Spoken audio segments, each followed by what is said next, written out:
जी अस्सलाम वालेकुम।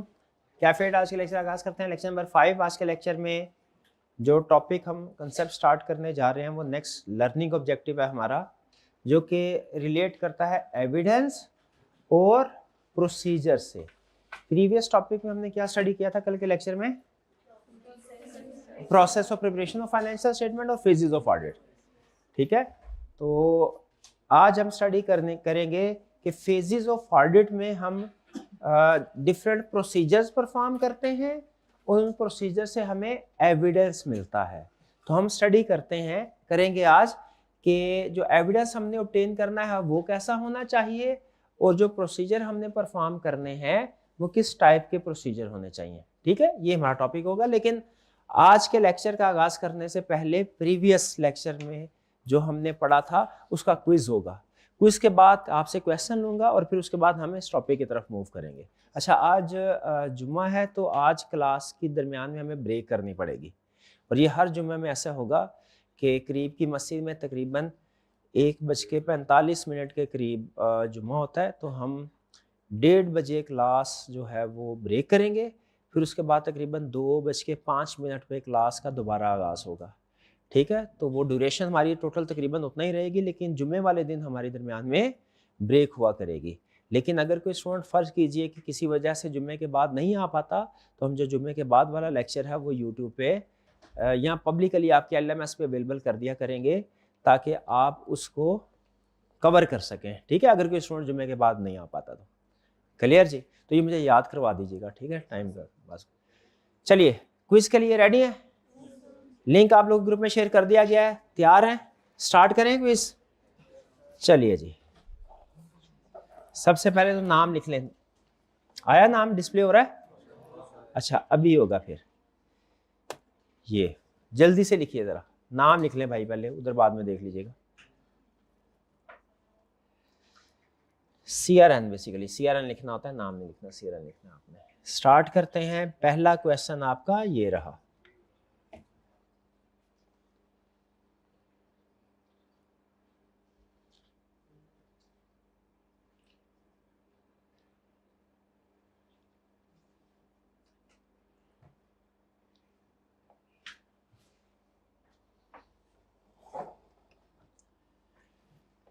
जी, एक वीकनेस सिस्टम में हमारे सामने आई है कि क्या करते हैं भाई, जैसे ही इनवाइस आती है वैसे ही परचेज रिकॉर्ड कर देते हैं, ये देखते नहीं है चीजें भी आई है कि नहीं आई।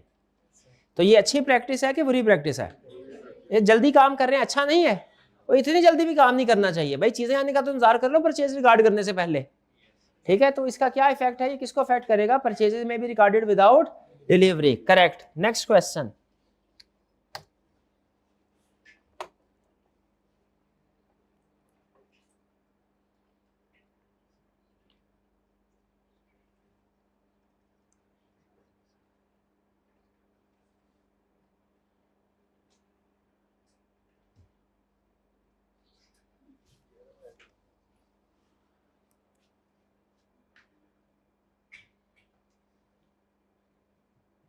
अगर रिव्यू नहीं करता कोई तो अच्छा, क्या कर रहा है? एक पर्सन पेरोल शीट प्रिपेयर कर रहा है, उसको कोई इंडिपेंडेंट पर्सन चेक नहीं कर रहा। जब कोई इंडिपेंडेंट पर्सन चेक नहीं कर रहा तो फिर इसका इफेक्ट क्या होगा? ये risk of incorrect classification of wages between department. नहीं नहीं नहीं नहीं, ये इनकरेक्ट क्लासिफिकेशन का इसने मसला कैलकुलेशन का है, क्लासिफिकेशन का नहीं है। कि वो कैलकुलेशन ठीक नहीं कर रहा होगा, बल्कि उससे भी बड़ा रिस्क वो कोई जो फेक एम्प्लॉयज है उनको रिकॉर्ड करके उनकी सैलरी जेब में रख रहा होगा। क्योंकि उसे पता है मैं जो भी सैलरी शीट बनाता हूं कोई चेक तो करता नहीं है, वो बगैर चेक किए पेमेंट कर देते हैं। तो जब भी कोई बगैर चेक किए पेमेंट हो जाती है तो उस रिकॉर्ड में फिर एरर और फ्रॉड का चांस बढ़ जाता है। तो करेक्ट ऑप्शन हमारी डी है, ए नहीं है। Risk of fictitious employees being added and paid through payroll system, जब उसका रिव्यू नहीं होगा।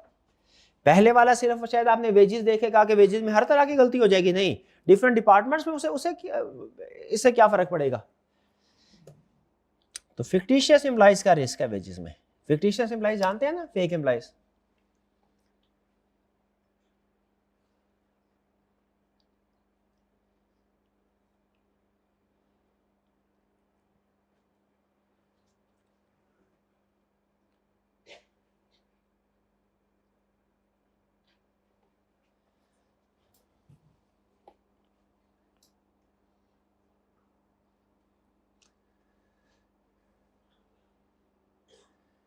जी मैनेजमेंट ने आईएफआरएस के मुताबिक फाइनेंशियल स्टेटमेंट्स प्रिपेयर किए हैं, हालांकि लोकल लॉज क्या रिक्वायर करते हैं, गैप।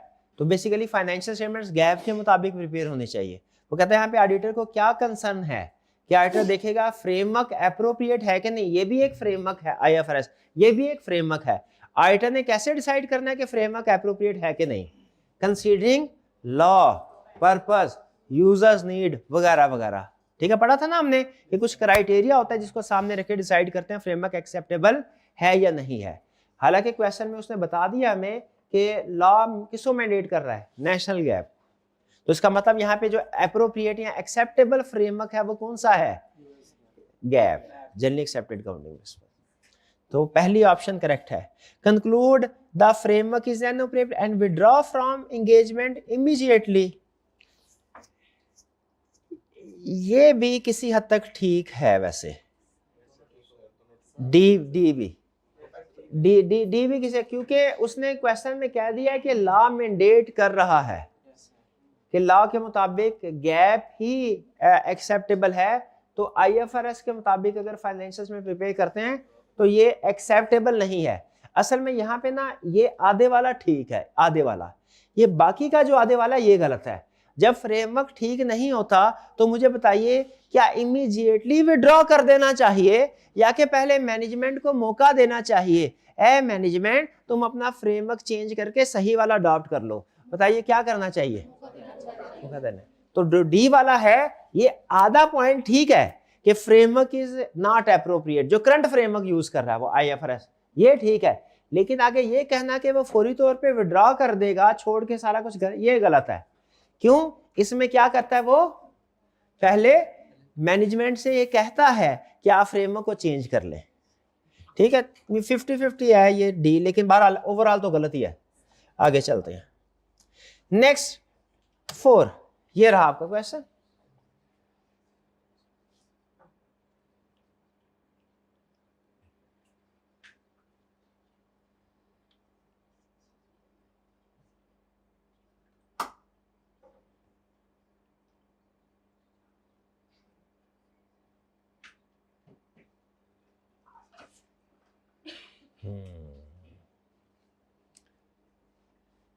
ऑडिटर डिफरेंट स्टेजेस पे काम करता है ना, 2 बड़ी स्टेजेस, रिस्क असेसमेंट और फर्दर, और फिर वो फर्दर प्रोसीजर है वो आगे फर्दर 2 बड़ी स्टेज में क्लासिफाई हो जाते हैं। तो वो कह रहा है भाई ये वाला काम जो है, जैसे इंक्वायरी करना, ऑब्जर्व करना, इंस्पेक्ट करना, इंस्पेक्ट, और फिर ये रेशो एनालिसिस करना, रेशोज वगैरह सारे एनालिटिकल प्रोसीजर होते हैं ना। मैं बताया था एनालिटिकल प्रोसीजर का मतलब क्या है, मैथमेटिकल कैलकुलेशन वर्क करना। ठीक है, हालांकि थोड़ा सा फर्क है कैलकुलेशन में और इसमें, लेकिन ये रेशियो एनालिसिस एनालिटिकल प्रोसीजर है। तो ये इंक्वायरी, ऑब्जर्वेशन, इंस्पेक्शन और एनालिटिकल प्रोसीजर, स्पेसिफिकली ये सारे काम किस स्टेज में होते हैं, रिस्क असेसमेंट में, रिस्क असेसमेंट प्रोसीजर में। तो करेक्ट ऑप्शन सी है, ए नहीं है। Test of control, test of control में भी इसमें से कुछ हो सकते हैं, लेकिन स्पेसिफिकली जो एग्जांपल्स दी गई है हमारी बुक में वो किस स्टेज पे दी गई है इनकी, risk assessment. C option correct है। नेक्स्ट क्वेश्चन 5,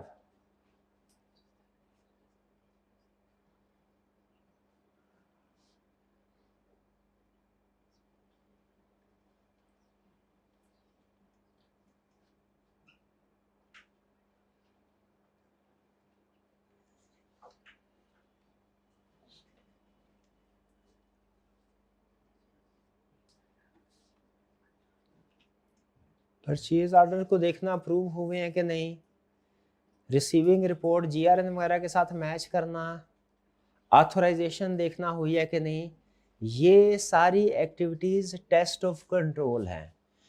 ये सारी एक्टिविटीज कंट्रोल्स को टेस्ट किया जा रहा है। अमाउंट्स बैलेंस शीट में या इनकम स्टेटमेंट में जो अमाउंट्स रिकॉर्ड हो रही हैं उनको वेरीफाई नहीं किया जा रहा। देखें, अप्रूवल कर देना, मैचिंग करना, ऑथराइजेशन करना, ये सारे काम जो है ये मैनेजमेंट के पॉलिसीज एंड प्रोसीजर्स हैं। ठीक है, ऑडिटर ये चेक कर रहा है कि क्या ये सारे पॉलिसी एंड प्रोसीजर्स इंप्लीमेंट हुए हैं कि नहीं। तो ये एक्टिविटीज क्या कहलाती हैं, टेस्ट ऑफ कंट्रोल्स। जब ऑडिटर को चेक करता है तो वो टेस्ट ऑफ कंट्रोल्स कहलाते हैं। ये इंटरनल कंट्रोल की बात कर रहा है, ठीक है। अगर वो ये कहता कि सेल इनवाइसेस को सेलेक्ट करके उसको चेक किया है, अमाउंट ठीक रिकॉर्ड हुई है कि नहीं सेल इनवाइस को, तो वो आप कहते हैं हाँ सर ये फाइनेंशियल स्टेटमेंट्स की फिगर वेरीफाई हो रही है, ये उस वक्त आप कहते हैं ये सब्सटेंटिव प्रोसीजर है। समझ रहे हैं? Substantive procedure test of control में फर्क क्या होता है? जो मैनेजमेंट के प्रोसेस को चेक करते हैं कि वो सही परफॉर्म हो रहा है कि नहीं, वो टेस्ट ऑफ कंट्रोल है। और जब फाइनेंशियल स्टेटमेंट्स की अमाउंट को वेरीफाई करते हैं, वो क्या है? वो सब्सटेंटिव प्रोसीजर है, सब्सटेंटिव प्रोसीजर। ठीक है, दो प्रोसीजर आपके सामने रखता हूं, आपने बताना इसमें से कंट्रोल्स वाला कौन सा है, सब्सटेंटिव प्रोसीजर वाला कौन सा है।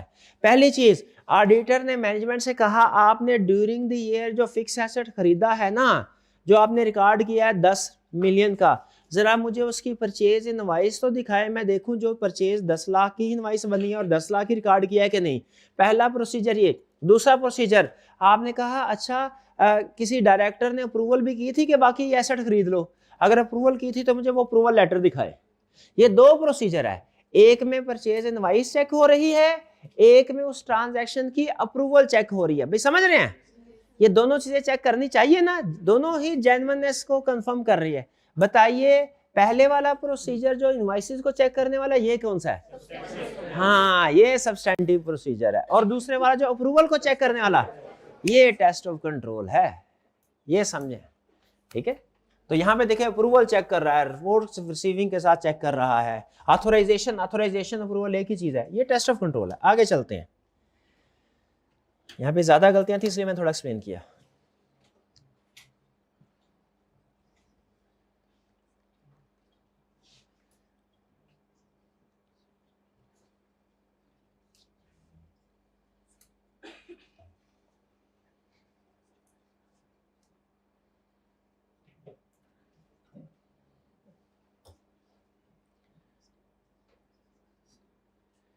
ग्रॉस प्रॉफिट मार्जिन को यानी जीपी रेशियो को पिछले साल के साथ और इंडस्ट्री बेंचमार्क के साथ कंपेयर कर रहा है। किस लिए? To detect possible misstatement, to detect possible misstatement. तो ये क्या है? ये एनालिटिकल प्रोसीजर। देखिए ये जो margin, gross profit margin compare करना है ना पिछले साल के साथ और इंडस्ट्री का, ये एनालिटिकल प्रोसीजर है, ऐसा ही है ना। ये अमाउंट्स का कंपैरिजन करना, रेशियो एनालिसिस करना एनालिटिकल प्रोसीजर है। कंपैरिजन करना, रेशियो एनालिसिस करना क्या है? एनालिटिकल प्रोसीजर है। तो वो एनालिटिकल प्रोसीजर परफॉर्म कर रहा है। लेकिन अगर आपने गौर से पढ़ा हो ना लर्निंग ऑब्जेक्टिव को, तो आपको पता चलेगा एनालिटिकल प्रोसीजर दो जगह पे एग्जाम्पल है। ये रिस्क असेसमेंट में भी एग्जाम्पल है, सब्सटेंटिव प्रोसीजर। अगर आप ये रेशो या कंपैरिजन करें इस मकसद के लिए, इसलिए इस मकसद के लिए कि आपने रिस्क का आइडेंटिफाई करना है, तो ये एनालिटिकल प्रोसीजर है एज रिस्क असेसमेंट प्रोसीजर। और अगर आप ये कंपैरिजन, रेशो एनालिसिस वगैरह करें इस पर्पस के लिए कि मकसद मिस स्टेटमेंट डिटेक्ट करना है, तो फिर ये क्या बन जाता है? Substantive procedure. अजीब बात नहीं है एनालिटिकल प्रोसीजर। कभी रिस्क असेसमेंट बन रहा है, कभी सब्सटेंटिव प्रोसीजर बन रहा है, कभी रिस्क असेसमेंट बन रहा है, कभी सब्सटेंटिव प्रोसीजर। तो भैया वो डिपेंड करता है कि आपका मकसद क्या है, एनालिटिकल प्रोसीजर क्या है, इसका दारोमदार आपकी नीयत पे है, आपने किस नीयत के साथ इसको परफॉर्म किया है। अगर रिस्क असेसमेंट की नीयत के साथ एनालिटिकल प्रोसीजर परफॉर्म किया है तो ये रिस्क असेसमेंट प्रोसीजर है। और अगर आपने मिस स्टेटमेंट डिटेक्ट करने की नीयत के साथ इसे परफॉर्म किया है तो ये क्या है? ये क्या है? फिर क्या है? बोले तो सही भाई, सब्सटेंटिव प्रोसीजर है। तो यहां पे किस मकसद के लिए किया है? Possible miss. तो ये क्या हुआ? Substantive procedure, substantive analytical procedure. Analytical procedure है और कौन सा है? सब्सटेंटिव। सी ऑप्शन करेक्ट है जी। सी और डी में क्या फर्क है? ये है दोनों सब्सटेंटिव, लेकिन ये एनालिटिकल प्रोसीजर है, ये टेस्ट ऑफ डिटेल है। एनालिटिकल प्रोसीजर का मतलब होता है आप रेशियोज और कंपैरिजन करके अमाउंट्स का, अमाउंट से रेशियो और कंपैरिजन करके मिस स्टेटमेंट ढूंढ रहे हैं। और टेस्ट ऑफ डिटेल का मतलब है आप डिटेल वर्क कर रहे हैं, आप इनवाइसेस वगैरह ढूंढ रहे हैं। ठीक है, ये फर्क होता है एनालिटिकल प्रोसीजर में, टेस्ट ऑफ डिटेल में। टेस्ट ऑफ डिटेल में डिटेल वर्क करते हैं, डिटेल इनवॉइसेस चेक करते हैं। एनालिटिकल प्रोसीजर में अमाउंट्स का बेस पे रेशियोज और कंपैरिजन किया जाता है, इसीलिए सी ऑप्शन करेक्ट। नेक्स्ट,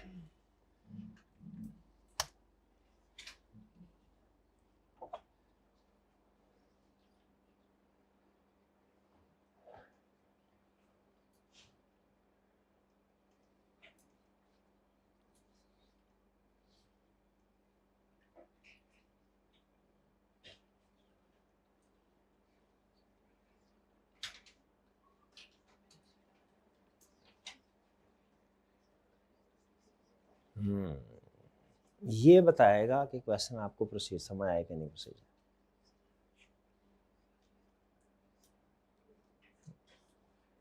बहुत ज्यादा अच्छी परफॉर्मेंस नहीं है। वेरीफाई क्या हो रहा है, अगर कोई प्रोसीजर परफॉर्म करते हुए हमारी नीयत है रिस्क आइडेंटिफाई करना, तो उसे क्या कहते हैं, रिस्क असेसमेंट प्रोसीजर। अगर कोई प्रोसीजर परफॉर्म करते हुए हमारी नीयत है क्लाइंट का सिस्टम वेरीफाई करना है, इंटरनल और टेस्ट ऑफ कंट्रोल। अगर कोई प्रोसीजर परफॉर्म करते हुए हमारी नीयत है फाइनेंशियल स्टेटमेंट को वेरीफाई करना है, फाइनेंशियल स्टेटमेंट में मिस स्टेटमेंट ढूंढनी है, उसे क्या कहते हैं, सब्सटेंटिव प्रोसीजर। नहीं समझ आई अभी भी, फिर से, अगर कोई भी प्रोसीजर परफॉर्म करते हुए हमारी नियत है रिस्क आइडेंटिफाई हो इससे, इस प्रोसीजर को क्या बोलेंगे, रिस्क असेसमेंट प्रोसीजर। अगर कोई भी प्रोसीजर परफॉर्म करते हुए हमारी नियत ये है कि क्लाइंट का सिस्टम, इंटरनल सिस्टम चेक करें कैसा है, तो वो प्रोसीजर क्या कहलाता है, टेस्ट ऑफ कंट्रोल। और अगर कोई भी प्रोसीजर परफॉर्म करते हुए हमारी नियत ये है फाइनेंशियल स्टेटमेंट की वेरिफिकेशन हो, फाइनेंशियल स्टेटमेंट्स में से मिस स्टेटमेंट ढूंढे, वो प्रोसीजर क्या कहलाता है, सब्सटेंटिव प्रोसीजर। यहां पे देखिए क्या उसने नियत बताई है आपको अपनी, क्या बताई है, to verify year end receivable balance, जो बैलेंस शीट में आ रहा होता है। तो ये कौन सा प्रोसीजर हुआ, सब्सटेंटिव प्रोसीजर। ठीक है, तो रिस्क गया, टेस्ट ऑफ कंट्रोल गया, अब इन दोनों में से चूज करना है। अब मुझे बताइए सब्सटेंटिव प्रोसीजर में दो टाइप्स है, एनालिटिकल प्रोसीजर और टेस्ट ऑफ डिटेल, इनमें क्या फर्क है। एनालिटिकल प्रोसीजर में हम अमाउंट्स से रेशियोज और कंपैरिजन कैलकुलेट करते हैं।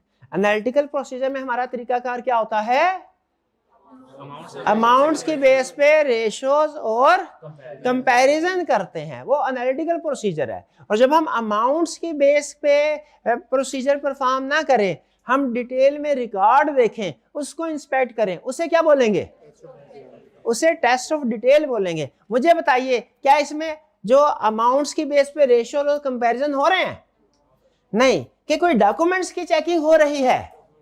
तो जब डॉक्यूमेंट्स की चेकिंग हो रही है उसे क्या कहते हैं, test of detail. Correct option क्या हुई हमारी, सी, टेस्ट ऑफ डिटेल। कुछ समझ आई है आपको।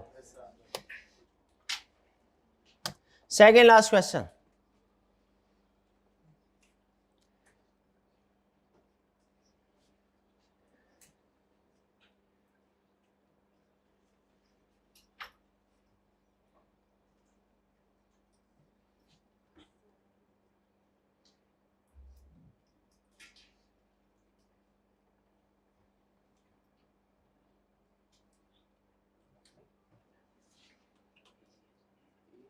वीक इंटरनल कंट्रोल है परचेज इनवॉइसेस के ऊपर।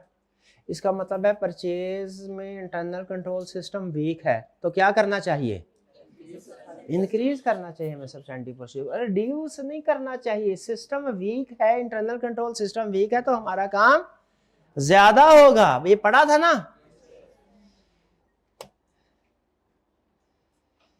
लास्ट क्वेश्चन,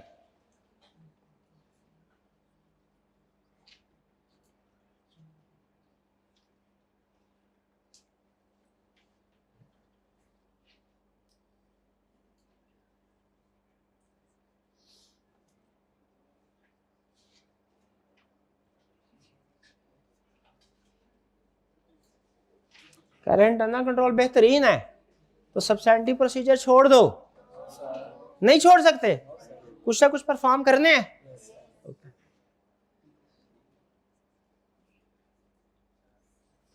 चले, ये क्या हुआ, substantive procedure are always required for, शाबाश, ये करेक्ट है। चलिए अब हम चलते हैं अपने टॉपर्स की तरफ। चले भैया, खजानों के मुंह खोल दे, शाबाश शाबाश।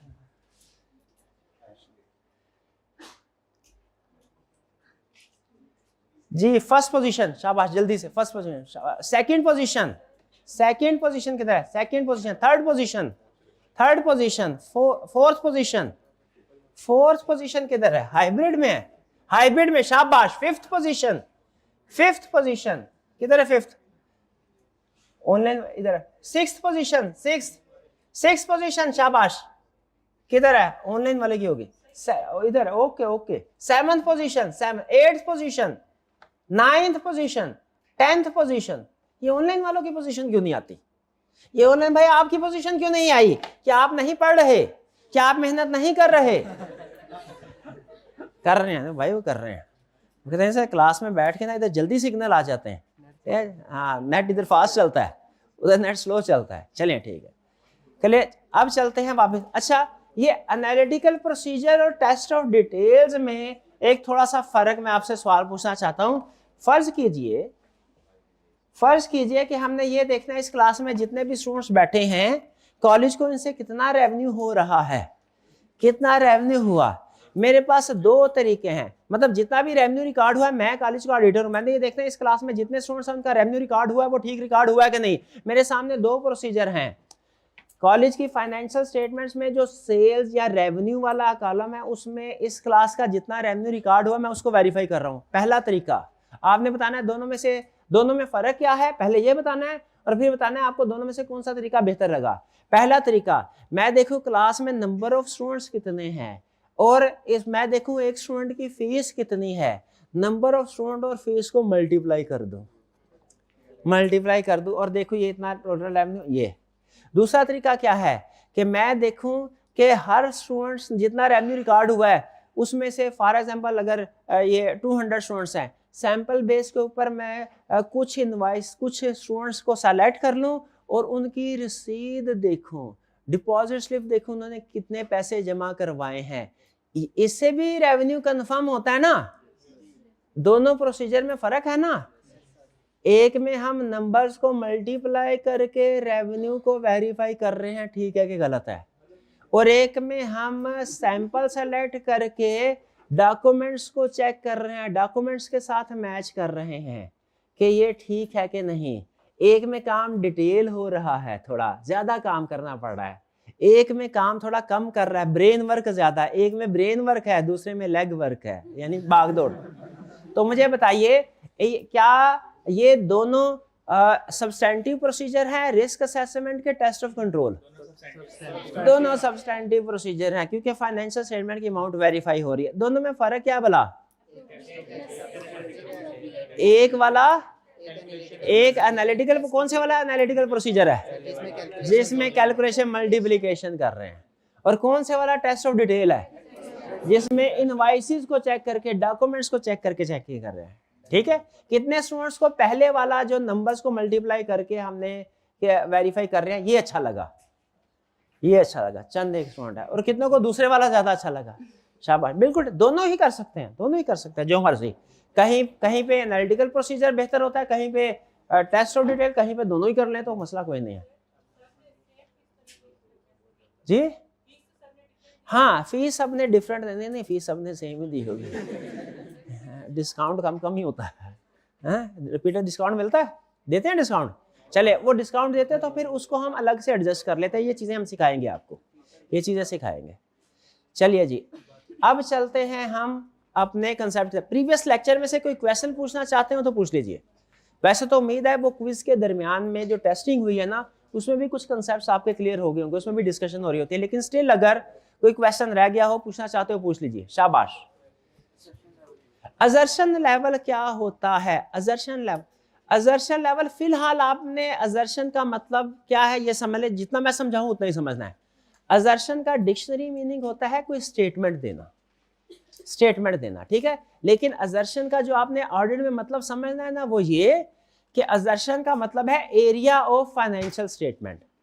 ये टेक्निकली मतलब जो बता रहा हूं ये गलत है, मतलब टेक्निकली गलत है, लेकिन कंसेप्चुअली ठीक है, परेशान ना हो जाए, कंसेप्चुअली ठीक है। आपने इसी डिफरेंस को इसी डेफिनेशन को लेके चलना है। असर्शन का मतलब क्या है, एरिया ऑफ फाइनेंशियल। आगे चल के ना एक स्टैंडर्ड की डेफिनेशन आएगी, रट्टा उसका लगाना है हमने। एग्जाम में पूछेगा तो वो जो किताब में डेफिनेशन लिखी हुई है ना टेक्निकल वाली, वो लिखनी है। लेकिन कंसेप्चुअल की डेफिनेशन क्या वाला असर्शन की? असर्शन का मतलब एरिया ऑफ फाइनेंशियल स्टेटमेंट। इसको बाद में मैंने मजीद इसमें एक चीज ऐड करनी है, अभी नहीं ऐड करनी है, वो बाद में, ठीक है। तो जब हम कहते हैं अगर कोई मिस स्टेटमेंट सिर्फ सेल्स को अफेक्ट कर रही है, अगर कोई, तो हम क्या कहते हैं, ये असर्शन लेवल। अगर कोई रिस्क सिर्फ एक एरिया को अफेक्ट कर रहा है, हम उसे क्या बोलते हैं, असर्शन लेवल। और अगर कोई रिस्क मल्टीपल एरियाज को अफेक्ट कर रहा हो, बहुत सी तकरीबन substantial portion of financial statement को अफेक्ट कर रहा हो, उसे हम क्या कहते हैं, risk at financial statement level. भी बात समझ आई है? नहीं आई है बात समझ? रिस्क एट असर्शन लेवल है एक पर्सन का रिस्क, सॉरी एक एरिया का risk. Risk at financial statement level का मतलब है बहुत से एरियाज का रिस्क, बहुत से एरियाज का। भाई समझ रहे हैं? ठीक है यार। अब एक स्टूडेंट आया, भैया तबीयत कैसी आपकी? सर फ्लू हुआ है आज मुझे। तो इसका मतलब है ये शायद अच्छे तरीके से कंसेप्ट को आज समझ नहीं सकेगा। मेरी क्लास का, अब मुझे परेशानी हो रही है, मेरी क्लास का एक स्टूडेंट है, वो आज कंसेप्ट को अच्छे तरीके से नहीं समझ सकेगा। ये रिस्क है ना, गुड न्यूज है बैड है? बैड है, अच्छा नहीं समझ, ये रिस्क है। लेकिन ये रिस्क एट असर्शन लेवल है, ये रिस्क एट असर्शन सिर्फ एक स्टूडेंट को अफेक्ट होगा, ठीक है। अच्छा अब अगले दिन मेरी अपनी तबीयत खराब हो गई, ठीक है, लेकिन मैं आ गया क्लास में, मुझे भी फ्लू है। अब बताइए, अब मैं टीचर लेक्चर अच्छे तरीके से डिलीवर नहीं कर सकेगा तबीयत खराब होने की वजह से, ये भी रिस्क है। लेकिन मुझे बताइए ये कौन सा रिस्क है? फाइनेंशियल बड़ा, ये सारे स्टूडेंट्स को अफेक्ट करेगा। भी समझ रहे फर्क? तो कुछ रिस्क हमारे फाइनेंशियल स्टेटमेंट में ऐसे होते हैं जो जिनकी वजह से सिर्फ एक एरिया में गलती का चांस होता है, और कुछ रिस्क ऐसे होते हैं जिनमें बहुत से एरियाज में गलती का चांस होता है। हमने रिस्क को आइडेंटिफाई करने के बाद ना, जब रिस्क असेसमेंट प्रोसीजर में रिस्क आइडेंटिफाई करते हैं, उसके बाद हमने उसकी क्लासिफिकेशन करनी होती है। छोटे रिस्क यानी जो स्पेसिफिक एरिया को अफेक्ट कर रहे हैं वो अलग करते हैं, बड़े वाले रिस्क अलग करते हैं।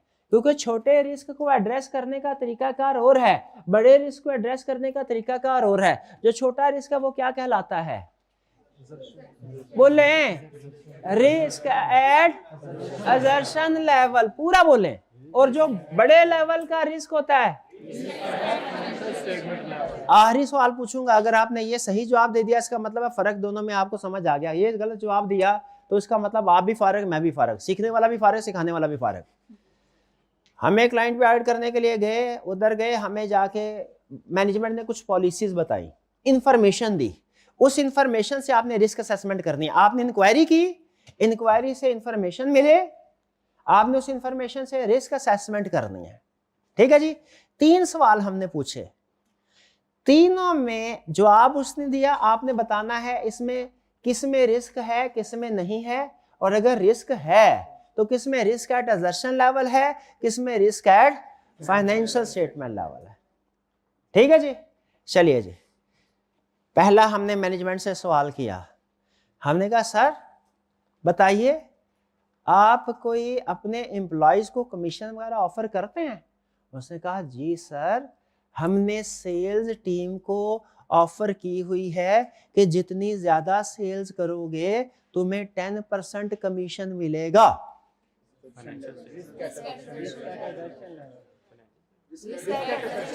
असर्शन, क्यों? इसमें किस एरिया में रिस्क है? क्यों? परचेज में गलती का रिस्क नहीं है। शाबाश शाबाश, रिस्क एट असर्शन। दूसरा सवाल हमने उनसे पूछा, कोई और भी कोई बात बताए? उन्होंने कहा हाँ, जो सीएफओ और सीईओ है ना, इनको भी हमने कमीशन दिया है, जितना प्रॉफिट होगा उसका 10% उनको कमीशन मिलेगा। ये क्या है? Risk at financial statement. क्यों? इसमें एक से ज्यादा एरियाज में मिसस्टेटमेंट का रिस्क है। क्यों? प्रॉफिट ओवरस्टेट करने के लिए सिर्फ सेल्स को नहीं छेड़ेंगे, वो कॉस्ट ऑफ सेल्स को भी छेड़ेंगे, वो एक्सपेंसेस को भी इंटरस्टेट करना है। बिल्कुल, ये कौन सा हुआ? Risk at financial statement. शाबाश, पता चल गया, इंक्वायरी से रिस्क आइडेंटिफाई हो रहे हैं। कुछ रिस्क एट एजर्शन लेवल होते हैं जो एक एक एरिया को अफेक्ट, कुछ रिस्क एट जो मल्टीपल एरियाज को अफेक्ट करते हैं। हमने पूछा तीसरी बात, हमने पूछा अच्छा सर जी आज दोपहर के खाने में क्या है, उन्होंने कहा टींडे। बताइए इसमें रिस्क है कि नहीं? क्यों रिस्क नहीं है? हाँ खाना, शाबाश, इसका फाइनेंशियल स्टेटमेंट से ताल्लुक नहीं। इस मिसाल से बताना क्या चाह रहा था कि हमने सिर्फ वही रिस्क आइडेंटिफाई करने हैं जो risk at financial statement level हो या रिस्क एट एजर्शन लेवल, जो फाइनेंशियल स्टेटमेंट को हिट कर रहे हो। जिनका ताल्लुक फाइनेंशियल स्टेटमेंट से नहीं है वो हमारे लिए रिस्क, समझ रहे हैं? कहीं इररेलेवेंट रिस्क ना आइडेंटिफाई कर लेना। एग्जामिनर कमेंट्स में कहता है जो रिस्क क्वेश्चन में था ही नहीं स्टूडेंट ने वो भी आइडेंटिफाई कर लिया। भाई इतनी भी ऑडिटिंग नहीं करनी, ठीक है? चलिए अच्छा बात बताइए।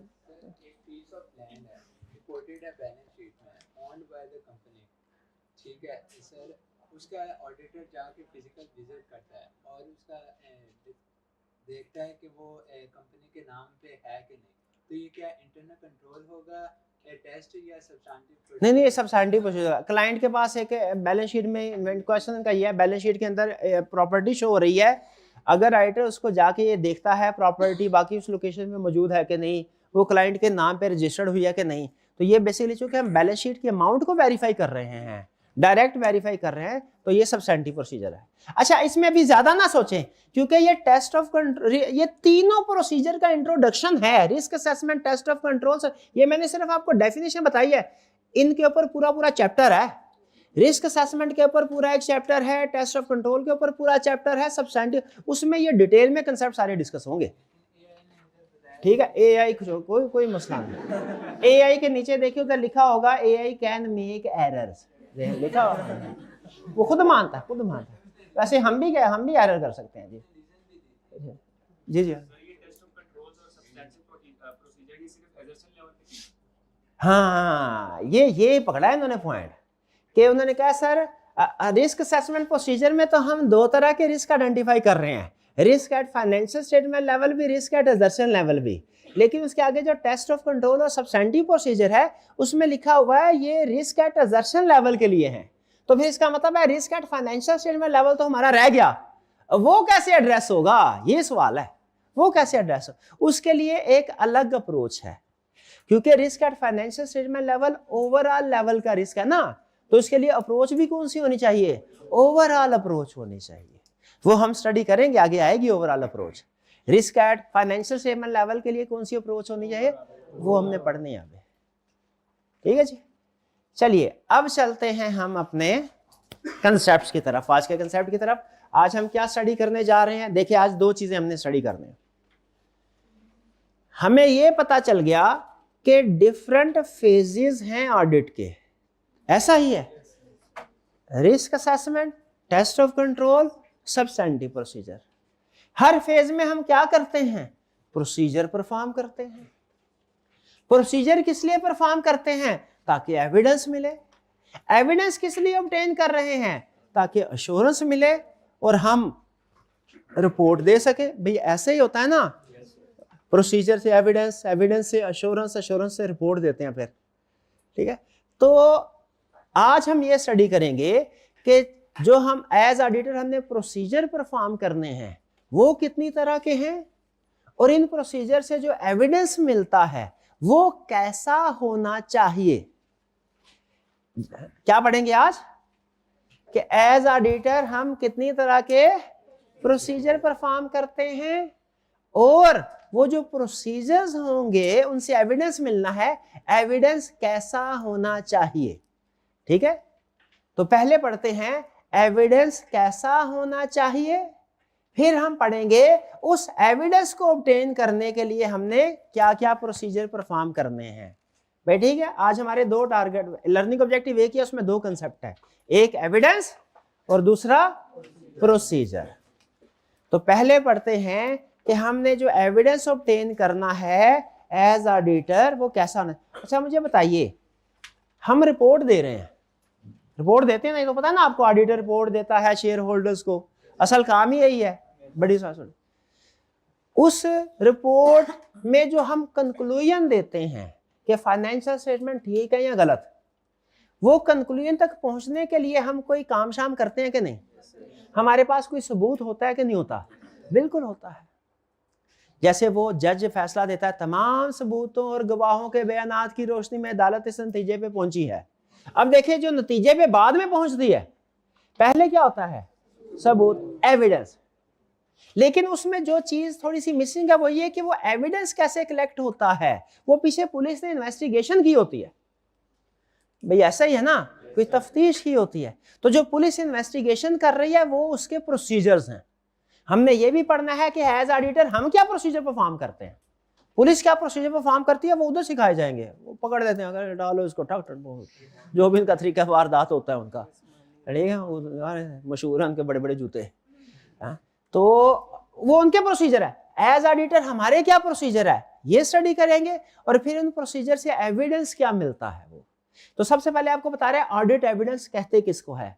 कहता है कि जो भी आप प्रोसीजर परफॉर्म, जो भी आप इंफॉर्मेशन हासिल कर रहे हैं, जो भी इंफॉर्मेशन हासिल करते हैं ऑडिट में, किस मकसद के लिए? ताकि आप अपने उस कंक्लूजन तक पहुंच जाए जो आप रिपोर्ट में दे रहे हैं। अपने रिपोर्ट में जो लिखे गए कंक्लूजन तक पहुंचने के लिए जो भी प्रोसीजर परफॉर्म करेंगे, जो भी इंफॉर्मेशन ऑब्टेन करेंगे, वो एविडेंस है। Evidence is the information obtained by auditor. Evidence is information obtained by auditor in arriving at conclusion. In arriving at, अपने कंक्लूजन तक पहुंचने के लिए ऑडिटर जो भी इंफॉर्मेशन ऑब्टेन करेगा वो क्या कहलाएगी? एविडेंस। जैसे ये देखने कंक्लूजन क्या, फाइनेंशियल स्टेटमेंट ठीक है कि नहीं, फाइनेंशियल स्टेटमेंट ठीक है कि नहीं, इस नतीजे पे पहुंचने के लिए ऑडिटर ने इन्वेंट्री को काउंट किया, वेरीफाई किया, ये क्या है? एविडेंस। इन्वेंट्री वेरीफाई करना प्रोसीजर है। इन्वेंट्री वेरीफाई करने से जो पता चला कि इन्वेंट्री ठीक है कि गलत, ये एविडेंस। फिर सेल्स में देखने के लिए कि सेल्स ठीक है कि नहीं, उसने इनवॉइसेस वगैरह को चेक किए, इंक्वायरी की, बहुत से प्रोसीजर परफॉर्म किए, इससे उसे पता चल गया कि सेल्स ठीक है या गलत। तो ये जो उसे इंफॉर्मेशन मिली, ये क्या है? एविडेंस। ठीक है, सबूत इकट्ठे करना। एविडेंस का मतलब क्या है? सबूत इकट्ठे करना, ताकि हमें पता चल जाए कि फाइनेंशियल स्टेटमेंट ठीक है कि गलत। अच्छा, अब सवाल ये है कि ये जो सबूत हम इकट्ठे करते हैं, हमें जो कंक्लूजन देना चाहिए रिपोर्ट में, वो सबूत के बगैर देना चाहिए कि सबूत इकट्ठे करके देना चाहिए? सबूत इकट्ठे कर, पक्की बात जी, चलिए ठीक है। अच्छा, वो सबूत कैसे होने चाहिए? वो सबूत, अब एविडेंस कैसा होना चाहिए ये सुन लीजिए, क्योंकि अगर सबूत सफिशिएंट एप्रोप्रिएट ना हो, एविडेंस सफिशिएंट, तो जज फिर फैसला नहीं सुनाता, वो मुलजिम को बरी कर देता है। याद है वो, ये जज कभी कभी ये भी कहते हैं ना काफी सबूतों की बुनियाद पर मुलजिम को शक की बुनियाद पे बरी किया जाता है। ठीक है, तो अगर एविडेंस सफिशिएंट एप्रोप्रिएट ना हो तो फिर शक शुबा होता है उसमें। तो हमारा बताइए जो एविडेंस एज ऑडिटर हम इकट्ठा कर रहे हैं, वो थोड़ा बहुत हो तो फिर भी चल जाएगा कि सफिशिएंट एप्रोप्रिएट होना चाहिए, एप्रोप्रिएट होना चाहिए। अब वो आपको यही सिखा रहा है कि एविडेंस जो है वो कैसा होना चाहिए। देखिए, पहले उससे डेफिनेशन बताइए, एविडेंस क्या है? एविडेंस वो इंफॉर्मेशन है जो ऑडिटर यूज करता है, किस लिए? ताकि वो इस नतीजे पे पहुंच सके, किस नतीजे पे पहुंच सके कि जो भी उसने ओपिनियन देना। एविडेंस में दो कैरेक्टरिस्टिक्स होनी चाहिए। नंबर 1, उसे सफिशिएंट होना चाहिए, और नंबर 2, उसे एप्रोप्रिएट होना चाहिए। भैया एक मार्कर दीजिएगा मुझे रेड। ठीक है, सफिशिएंट होना चाहिए और एप्रोप्रिएट होना चाहिए। 3 मिनट है अभी मेरे भाई। एविडेंस को क्या होना चाहिए? सफिशिएंट का मतलब क्या है? Sufficiency is a measure of quantity of evidence, appropriateness is a measure of quality of evidence. Sufficiency is a measure of quantity. फर्क समझे? हमारा साथ वाली क्लास के साथ मैच पड़ गया। हमने कहा रस्सा खींचते हैं ना, रस्सा, अभी रस्सा खींचते हैं। अगर हम जीतना चाहते हैं ना, तो हमारी टीम में 2 खुसूसियात होनी चाहिए। नंबर 1, तादाद ज्यादा हो, सफिशिएंसी, और नंबर 2 पावर, ताजे तगड़े बंदे हो हमारे साथ, जो कहते हैं ये है एप्रोप्रिएटनेस। तो हमारा जो एविडेंस हम इकट्ठा करते हैं उसमें भी दो खसूसियात होनी चाहिए। क्या? एविडेंस को सफिशिएंट होना चाहिए, एविडेंस को एप्रोप्रिएट होना चाहिए। अच्छा, सफिशिएंसी में मुझे बताइए, 100 इनवॉइसेस रिकॉर्ड है सेल्स रेवेन्यू के, आप 100% रिकॉर्डिंग नहीं करते, ऐसे ही है, चेकिंग नहीं करते, 100 में से 2 सेल इनवॉइसेस चेक कर लें, क्या ये सफिशिएंट है? नहीं है। तो कितनी करनी चाहिए? ज्यादा करनी चाहिए। ठीक है, 2 तो सफिशिएंट नहीं है। अच्छा ओके, अब एप्रोप्रिएटनेस की एग्जांपल सुने। सफिशिएंट एविडेंस का मतलब है कितना एविडेंस, एप्रोप्रिएटनेस का मतलब कैसा एविडेंस। अच्छा मुझे बताइए, मैंने इन भाईजान से पूछा सेल इनवॉइस को मैं वेरीफाई कर रहा हूँ, ए भाई ये सेल इनवॉइस आपने बनाई है, आप अकाउंटेंट है, ठीक बनाई है ना? उसने कहा सर जी बिल्कुल ठीक बनाई है। मैंने पूछ लिया, ये भी एक एविडेंस है। दूसरा तरीका, मैंने थर्ड पार्टी डेटर को लेटर लिख के पूछा, बताओ भाई आपने वाकई ये सेल्स ऑर्डर की थी और आप कंफर्म करते हो कि ये सेल जेन्युइन है? उस डेटर ने कहा जी बिल्कुल जेन्युइन है। अब मेरे पास ये 2 सोर्सेज ऑफ एविडेंस है, एक मैंने मैनेजमेंट से लिया ज़बानी कलामी, दूसरा थर्ड पार्टी से लिया रिटन फॉर्म में। मुझे बताइए कौन से वाला एप्रोप्रिएट, कौन से वाला बेहतर है? बेहतर कौन सा है? थर्ड पार्टी वाला, ये एप्रोप्रिएट है। यही आपको सिखा रहा है कि जब आपने एविडेंस कलेक्ट करना है ना, तो आपका एविडेंस सफिशिएंट भी होना चाहिए, एप्रोप्रिएट भी होना चाहिए। ये ना हो 10,000 इनवॉइसेस हैं और आप 15 इनवॉइसेस चेक करके सफिशिएंट एविडेंस, बड़ा काम कर लिया मैंने, बड़ा काम कर लिया। वो ऐसा नहीं है। सफिशिएंसी का मतलब क्या है? क्वांटिटी, सफिशिएंट क्वांटिटी होनी चाहिए। एप्रोप्रिएट का मतलब क्या है? क्वालिटी, अच्छी क्वालिटी का एविडेंस ऑब्टेन करो। अच्छी क्वालिटी का एविडेंस कौन सा होगा? जो मैनेजमेंट ने कहा होगा, भाई मैनेजमेंट ने तो यस ही करना है, जो कुछ भी करना है, समझ रहे हैं? तो आपको एक स्ट्रॉन्ग सोर्स से चाहिए। तो सफिशिएंसी और एप्रोप्रिएटनेस का फर्क समझ रहे हैं? हमारे एविडेंस में 2 खसूसियात होनी चाहिए। कौन सी? एविडेंस को सफिशिएंट होना चाहिए, एविडेंस को और एप्रोप्रिएट होना चाहिए। सफिशिएंसी का मतलब क्या? सफिशिएंसी रिलेट्स टू क्वांटिटी, कितना एविडेंस। एप्रोप्रिएटनेस का मतलब क्या? क्वालिटी, कैसा एविडेंस, कहां से। भाई एविडेंस है भाई। अब मुझे ये बताइए, एक बात फॉर एग्जांपल, आपने एक कंसेप्ट मेरे मुंह से सुना, एक कंसेप्ट ये भाई के मुंह से सुना, ये जो स्टूडेंट है, ये व्हाट्सएप ग्रुप में ये चल रही होती है कहानी। वो बच्चा कोई सवाल पूछता है, जवाब रात को जाके मैंने देना होता है, वो जल्दी जल्दी में दूसरा स्टूडेंट होता है वो भी जवाब दे देता है। ठीक है, वो कंसेप्ट उलट पुलट हो रहे होते हैं, तो चल रहा होता है सारा कुछ, रात को जाके सीधा पता करना पड़ता है सारा कुछ। तो एक मेरे मुंह से कंसेप्ट सुना, एक इस भाई के कंसेप्ट, क्या दोनों में एप्रोप्रिएटनेस एक जैसी है? नहीं। किसका ज्यादा रिलायबल एविडेंस? यही वो सिखा रहा है। कह रहा है आपको जो एविडेंस मिलेगा डिफरेंट सोर्सेज से मिलेगा, आपने देखना है कौन सा सोर्स ज्यादा रिलायबल है। जो ज्यादा रिलायबल सोर्स है वहां से एविडेंस इकट्ठा करना है, जिसकी रिलायबिलिटी पे डाउट है वहां से एविडेंस इकट्ठा। भाई इस बात से एग्री करते हैं? तो हमने एविडेंस इकट्ठा करना चाहिए कि नहीं करना चाहिए? इकट्ठा करना चाहिए। तो हमारे एविडेंस में 2 खसूसियात होनी चाहिए। कौन सी? सफिशिएंट होना चाहिए, एप्रोप्रिएट। भाई सफिशिएंट का मतलब क्या है? क्वांटिटी ज्यादा होनी चाहिए। एप्रोप्रिएटनेस का मतलब क्या है? क्वालिटी ज्यादा होनी चाहिए। सफिशिएंसी का मतलब क्या? क्वांटिटी ज्यादा। एप्रोप्रिएटनेस का मतलब क्या? क्वालिटी ज्यादा होनी चाहिए। ठीक है जी, यहाँ पे लगाते हैं चेक पॉइंट। जुम्मे के बाद इंशाल्लाह आधे घंटे बाद तकरीबन यहीं से स्टार्ट करते हैं। डन जी।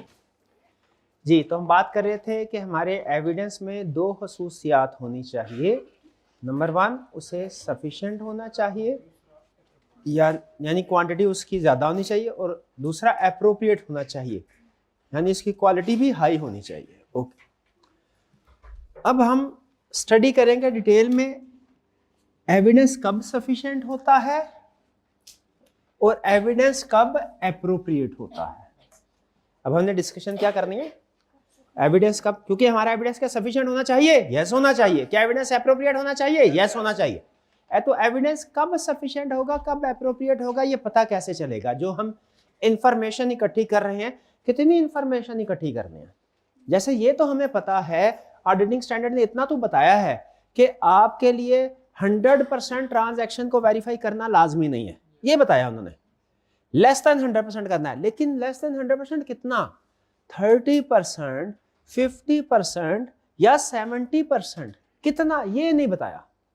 ये ऑडिटिंग स्टैंडर्ड ने नहीं बताया, ये उन्होंने हमारी जजमेंट पे छोड़ दिया कि आप डिसाइड करें कि कब एविडेंस जो है वो कितना होना चाहिए, कब 40% सफिशिएंट होगा, कब 60% सफिशिएंट होगा, कब 80% सफिशिएंट होगा। ऑडिटिंग स्टैंडर्ड ने किस पे छोड़ दिया? हमारी जजमेंट पे, ठीक है। लेकिन याद रखें जो प्रोफेशनल जजमेंट है ना, ये भी कुछ फैक्टर्स के ऊपर बेस कर रही होती है, हवाई नहीं होती। इसीलिए हमने ये कुछ रूल्स बनाए हैं कि किन सिचुएशन में हमारे लिए less evidence will be sufficient और किस सिचुएशन में comparatively more evidence will be sufficient. ये जरा असूल सुनिएगा। यानी हमारे सीनियर, जब हम आप प्रैक्टिस में जाएंगे, कभी आप देखेंगे कि सेल्स में वेरिफिकेशन कर रहे हैं तो आप 70% अमाउंट्स को वेरीफाई कर रहे हैं, कभी आप देखेंगे कि आप 80% को वेरीफाई कर रहे हैं, कभी 50% को वेरीफाई कर रहे हैं। डिफरेंट क्लाइंट्स पे डिफरेंट परसेंटेजेस होंगी। तो ये कैसे पता चलता है हमारे सीनियर्स को कि किस सिचुएशन में मोर एविडेंस हासिल करना है, किस में लेस? इसका जवाब आपको दिया जा रहा है। वो कह रहा है कि जब आप किसी ऐसे एरिया में प्रोसीजर परफॉर्म कर रहे हैं जिसमें रिस्क ज्यादा है, रिस्क ऑफ मिसस्टेटमेंट ज्यादा है, तो जब रिस्क ज्यादा होगा तो मोर एविडेंस विल बी सफिशिएंट, आपको ज्यादा एविडेंस हासिल करना होगा। एग्रीड? ठीक है।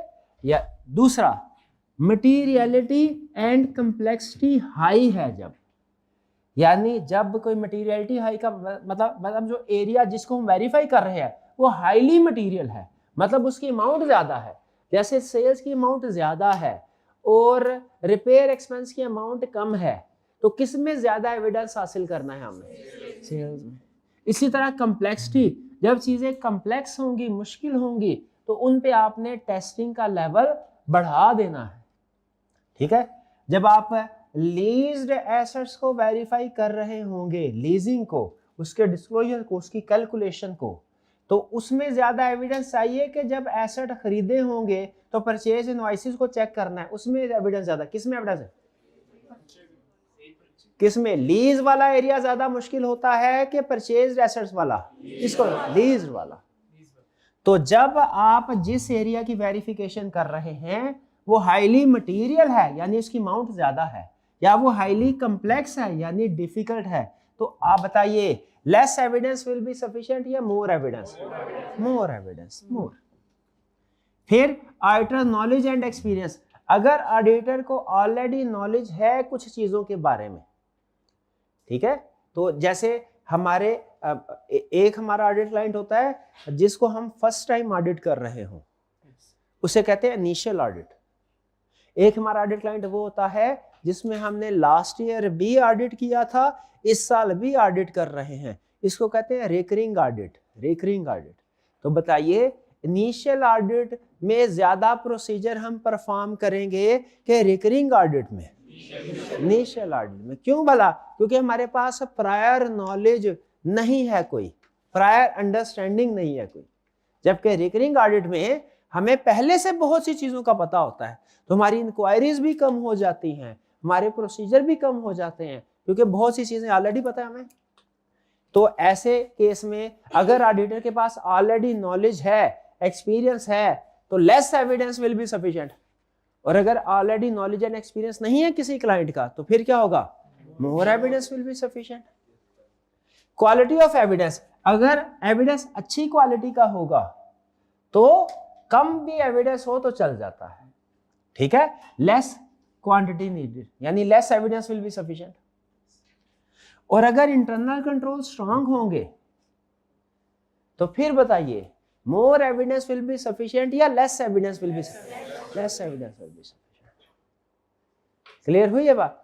तो मुझे बताइए, अगर आप एक टीम का हिस्सा बने, फिर उसके बाद दूसरे क्लाइंट पे भी गए, वहां पे भी टीम का हिस्सा बने, दोनों जगह पे आपको सैलरीज को वेरीफाई करने के लिए दिया गया, लेकिन सेकंड वाले क्लाइंट में आपके सीनियर ने कहा कि पहले से डबल काम करो।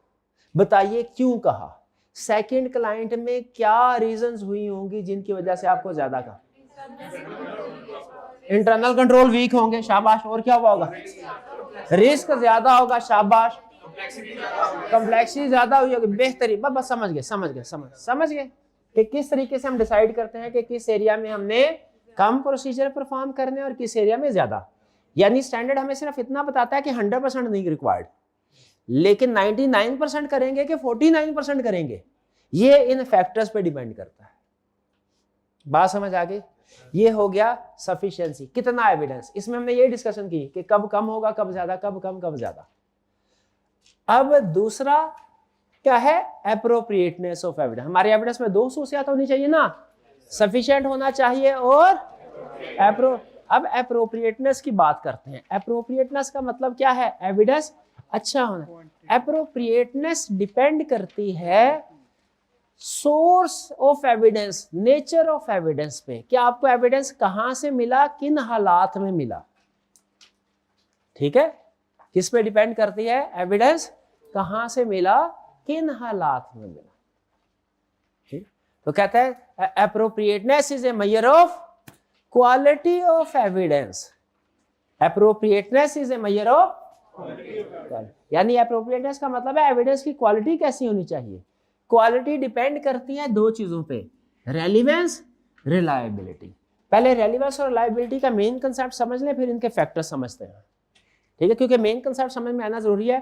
फैक्टर्स 4-5 होते हैं, कोई 2-3 भी समझ आ जाए तो काफी होता है, बाकी एक आधे का रट्टा भी लग जाता है, लेकिन मेन कंसेप्ट समझ में आना जरूरी है।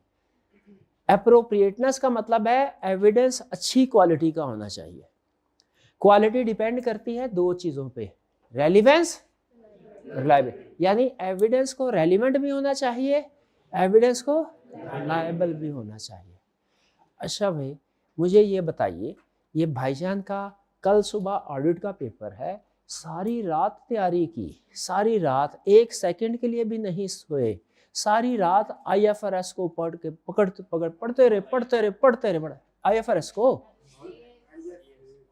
नहीं, ऑडिट की तैयारी, सुबह ऑडिट का पेपर है, सुबह ऑडिट का पेपर है और IFRS पढ़ते रहे हैं। तो एविडेंस सफिशिएंट है कि नहीं है? नहीं, सफिशिएंट है, एप्रोप्रिएट नहीं है। क्यों नहीं है? रेलिवेंट नहीं है।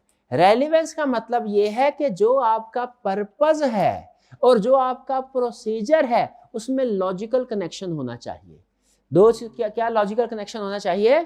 पर्पस में और प्रोसीजर में लॉजिकल कनेक्शन होना चाहिए। यह है रेलिवेंस, यह है रेलिवेंस। ठीक है, CA में एडमिशन ले लिया है, लेकिन 4-4, 5-5 घंटे रोज सोशल मीडिया पे गुजारते हैं। बताइए, मकसद कोई और है, पर्पस कोई और प्रोसीजर परफॉर्म कर रहे हैं, क्या दोनों में रेलिवेंस है? नहीं रेलिवेंस।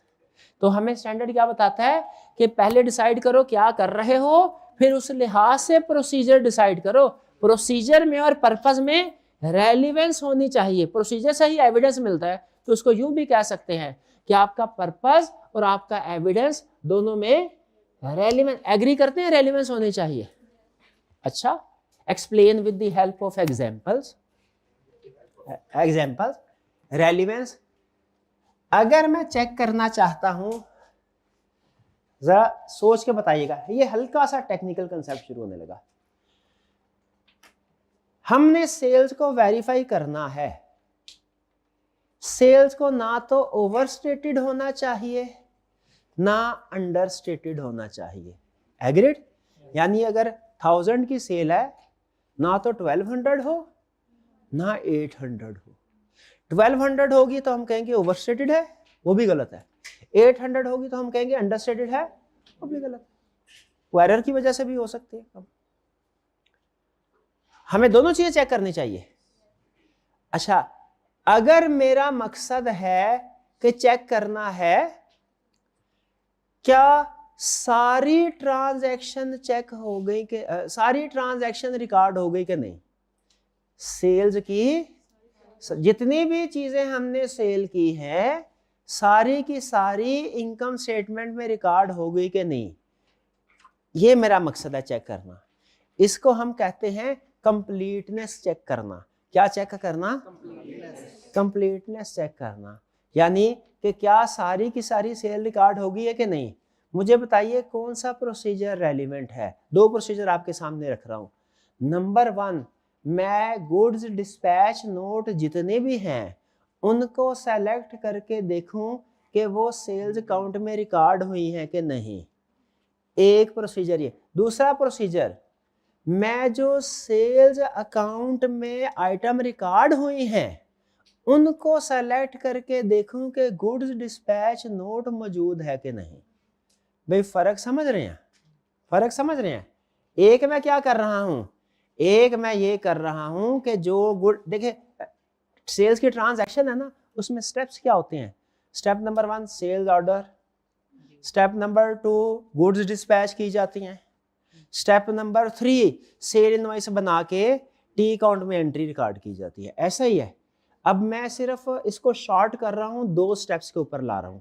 गुड डिस्पैच नोट बना, अकाउंट में एंट्री हुई। गुड डिस्पैच नोट बना और असूली तौर पे अगर 10 गुड डिस्पैच नोट हैं तो 10 एंट्रीज होनी चाहिए। अगर मेरा मकसद ये है कि अगर 10 गुड डिस्पैच नोट हैं तो 10 एंट्री हो, 8 भी नहीं होनी चाहिए, 12 भी नहीं होनी चाहिए। अगर 12 एंट्रीज होंगी सेल्स अकाउंट में, इसका मतलब वो ओवरस्टेटेड है। अगर 8 एंट्रीज होंगी अंडरस्टेटेड है। तो मैंने दोनों पर्पस देखने के, कोई एक।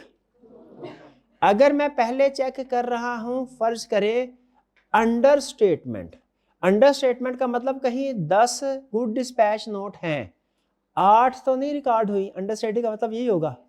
तो मुझे क्या करना चाहिए, गुड डिस्पैच नोट को सेलेक्ट करके टी अकाउंट में ढूंढना चाहिए कि रिकॉर्ड हुई कि नहीं, कि टी अकाउंट से सेलेक्ट करके देखना चाहिए गुड डिस्पैच नोट है कि नहीं। कितने स्टूडेंट्स का ख्याल है गुड डिस्पैच नोट से सेलेक्ट करके टी अकाउंट में देखना चाहिए। थोड़ा सा टेक्निकल एग्जाम, शाबाश। और कितनों का ख्याल है टी अकाउंट में से सेलेक्ट करके गुड डिस्पैच नोट देखना चाहिए। गुड डिस्पैच वाले करेक्ट है, क्योंकि अगर कुछ चीजें डिस्पैच की हैं, सेल्स हो गई और वो रिकॉर्ड नहीं हुई, तो इसका मतलब है वो जो मिसिंग चीजें हैं ना, वो गुड्स डिस्पैच में है, टी अकाउंट में नहीं है। टी अकाउंट में तो ऑलरेडी वो ट्रांजैक्शन है जो रिकॉर्ड हो चुकी हैं। मकसद समझ रहे हैं। मकसद अगर ये है कि ऐसी ट्रांजैक्शन ढूंढनी है जो आपने चीजें डिस्पैच कर दी लेकिन रिकॉर्ड नहीं हुई, तो वो आपको कहां से स्टार्ट करना पड़ेगा, गुड्स डिस्पैच से। वो मिसिंग चीजें उधर पड़ी होंगी, समझ। और अगर मेरा मकसद है मैंने ओवर स्टेटमेंट को चेक करना है कि कहीं ऐसा तो नहीं गुड डिस्पैच हुई 10 और रिकॉर्ड हो गई 12, ठीक है, ये भी गलत है ना। इसका मतलब है 2 फेक ट्रांजैक्शन रिकॉर्ड हुई हैं। तो मुझे बताइए मेरे लिए रेलिवेंट प्रोसीजर क्या होगा, गुड डिस्पैच नोट को सेलेक्ट करके चेक करूं रिकॉर्डिंग के साथ, या रिकॉर्डिंग को सेलेक्ट करके चेक करूं गुड डिस्पैच के साथ। रिकॉर्डिंग, शाबाश, बेहतरीन, परफेक्ट परफेक्ट, बिल्कुल। क्योंकि जो फेक ट्रांजैक्शन रिकॉर्ड हुई है ना, वो रिकॉर्डिंग में पड़ी हुई है।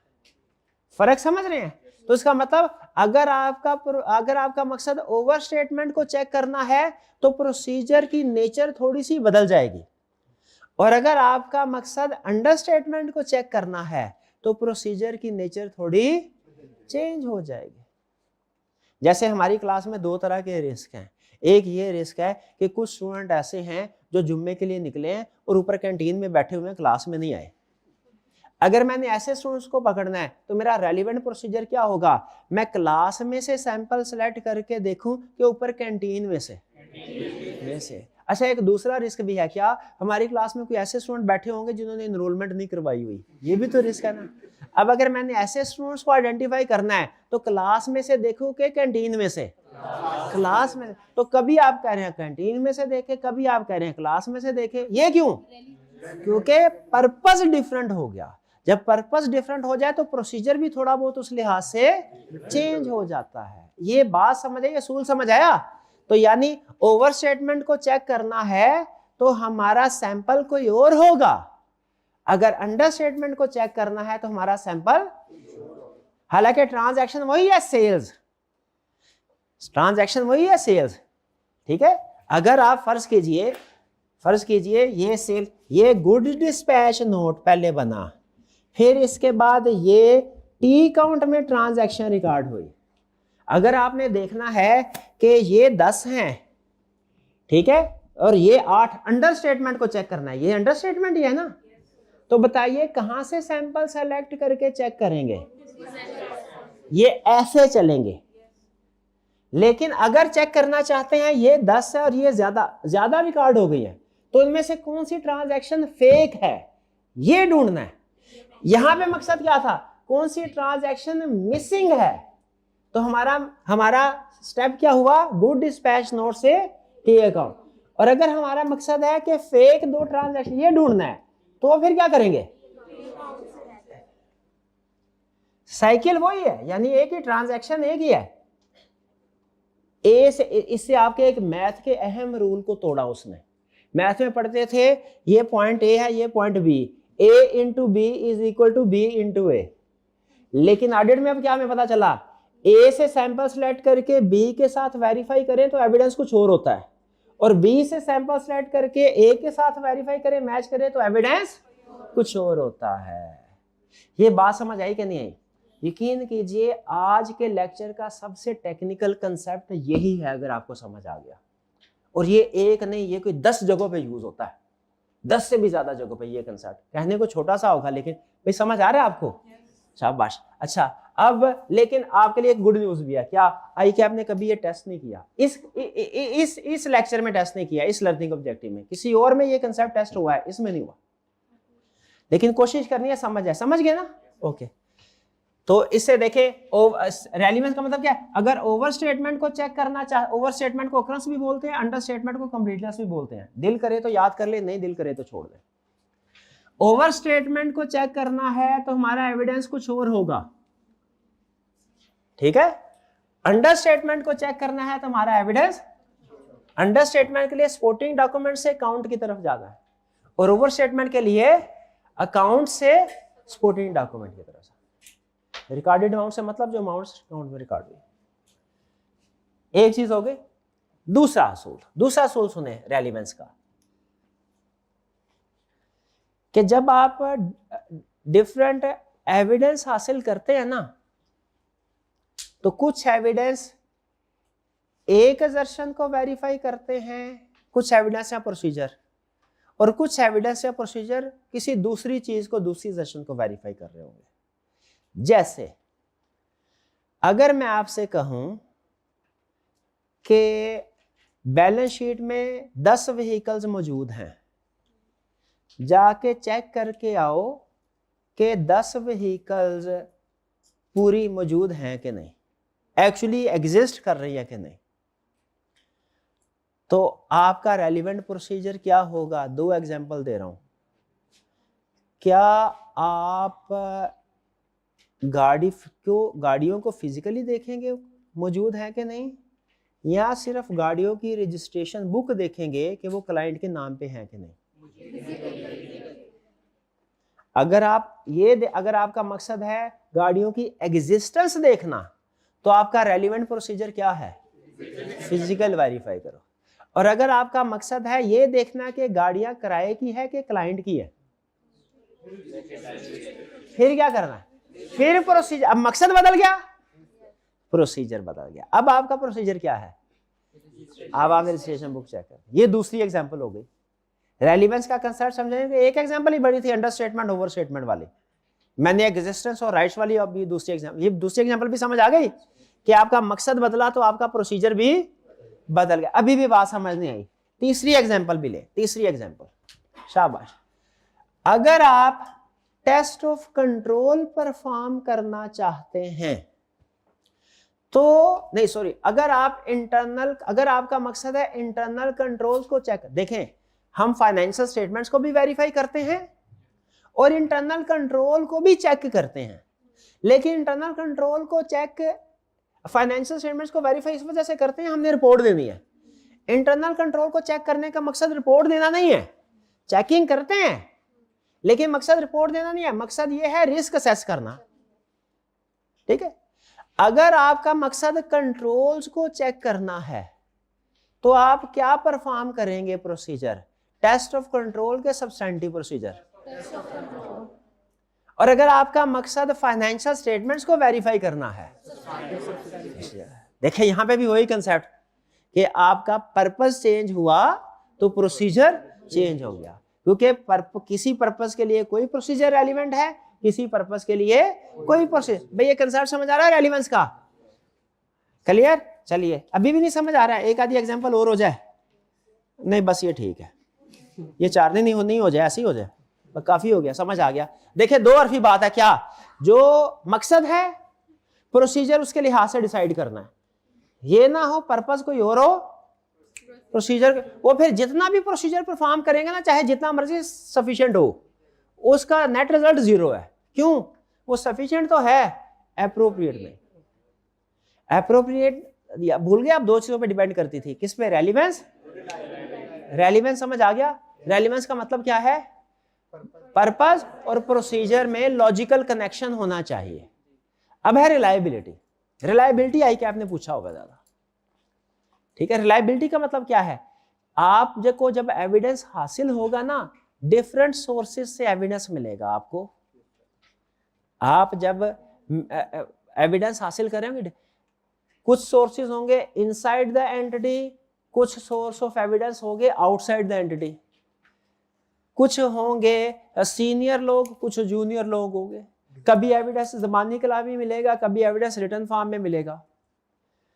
क्या जितने भी सोर्सेज आपको जो मिलते हैं उनकी रिलायबिलिटी एक जैसी होती है? नहीं, उनकी रिलायबिलिटी डिफरेंट होती है। हमने एज ऑडिटर क्या कोशिश करनी है कि लो रिलायबिलिटी वाला एविडेंस मिले कि हाई रिलायबिलिटी वाला। तो आपको कैसे पता चलेगा कि high reliability evidence high reliability वाला है? कैसे पता चलेगा? ये डिपेंड करता है कुछ फैक्टर्स पे। ऐसा ही है ना, आप डेली बहुत से लोगों से डिफरेंट स्टेटमेंट सुनते होंगे, हर एक की बात पे आप एक जैसा यकीन नहीं करते। एक बंदा जो अक्सर सच बोलता है, उसके मुंह से कुछ सुनेंगे तो आप कहेंगे इसकी रिलायबिलिटी ज्यादा है। एक बंदा अगर अक्सर झूठ बोलता है, उसके मुंह से कोई बात सुनेंगे, उसकी रिलायबिलिटी लो होगी। तो हमें जो एविडेंस इकट्ठा करना है, रेलिवेंस तो होनी चाहिए उसकी, क्या रिलायबिलिटी भी होनी चाहिए? रिलायबिलिटी के फैक्टर सुनने। पहला फैक्टर, ये तो बहुत ही आसान, 1 मिनट के अंदर ये निपट जाते होते हैं, 1 मिनट के अंदर। ये सेल्फ एक्सप्लेनेटरी।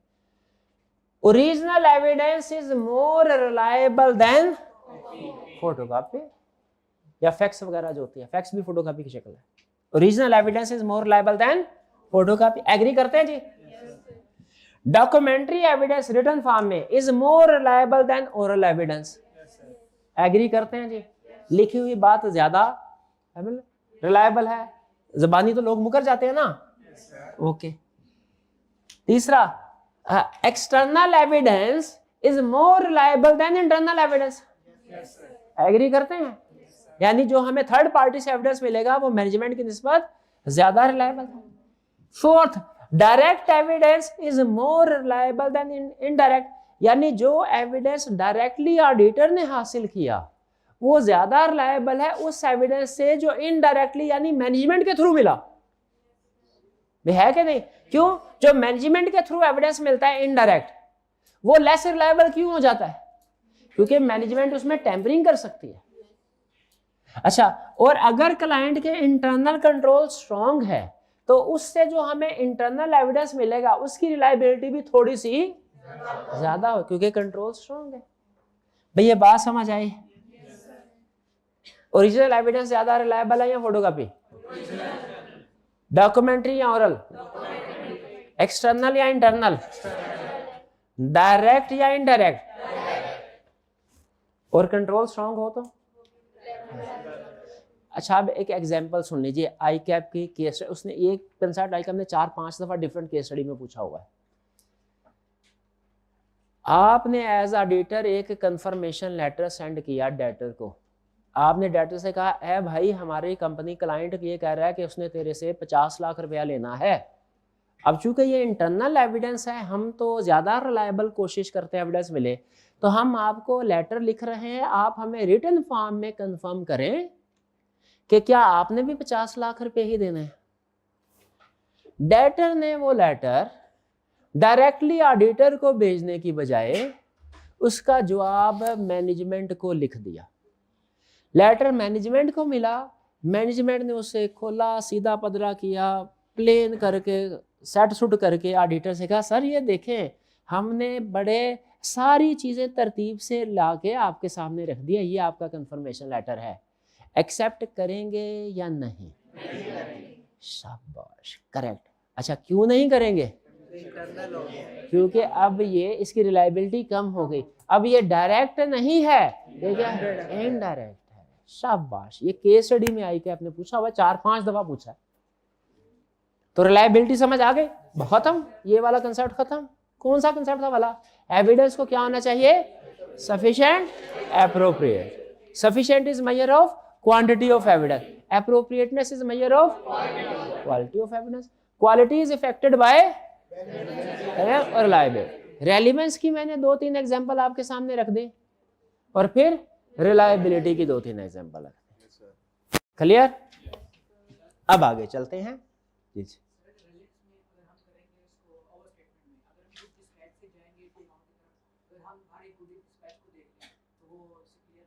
हाँ, लेकिन हम हर एक गुड डिस्पैच को नहीं देखते, सैंपल बेस पे काम करते हैं ना, ठीक है, सैंपल बेस पे काम करते हैं, हर एक को इग्नोर कर दें, इस सोच को खत्म कर दें, वापस आ जाए।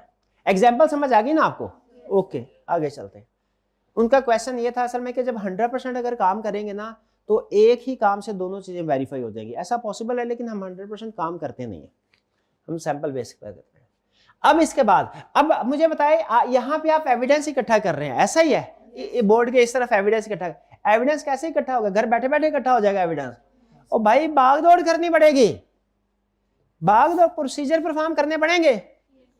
ऑडिटर जो प्रोसीजर परफॉर्म करता है, पूरी दुनिया का कोई भी ऑडिटर हो, पूरी दुनिया में कोई भी ऑडिटर हो, वो मैक्सिमम 7 तरह के प्रोसीजर परफॉर्म करते हैं। इजी कंसेप्ट शुरू हो गया, रिलैक्स हो जाए, रिलैक्स हो, क्यों बोला? इजी कंसेप्ट शुरू हो गया। क्या अब क्या हम पढ़ने जा रहे हैं? ऑडिटर ने 7 तरह के प्रोसीजर परफॉर्म करता है, चाहे दुनिया में किसी कंट्री का ऑडिटर हो, वो दुनिया की किसी कंपनी का ऑडिट करे, वो कंपनी के किसी भी एरिया का ऑडिट करे, वो किसी भी एरिया में चाहे रिस्क असेसमेंट स्टेज पे काम कर रहा हो, चाहे टेस्ट ऑफ कंट्रोल पे काम कर रहा हो, चाहे सब्सटेंटिव प्रोसीजर पे काम कर रहा हो, दुनिया का हर ऑडिटर मैक्सिमम कह रहा हूं, मैक्सिमम कितने प्रोसीजर परफॉर्म कर सकता है? अब चाहे तो कहीं पे 3 करे, कहीं 4 करे, जैसे रिस्क असेसमेंट में वो अक्सर 4 ही करते हैं, ठीक है, लेकिन मैक्सिमम कितने प्रोसीजर? दुनिया में 8वां प्रोसीजर कोई नहीं है। जितने भी प्रोसीजर है वो इन 7 में से किसी एक कैटेगरी में। वो प्रोसीजर कौन कौन से हैं? वो है inquiry, observation, inspection, reperformance, recalculation, external confirmation, analytical procedure. ये 7 प्रोसीजर है, तरतीब से फर्क नहीं पड़ता, मैंने अपना अलग रट्टा लगाया हुआ, आप अपना अलग लगा लीजिएगा। तो ऑडिटर जितने भी प्रोसीजर परफॉर्म करता है, कितनी तरह के हैं? कौन से? इंक्वायरी, बोले inquiry, observation, inspection, reperformance, recalculation, external confirmation, analytical procedure.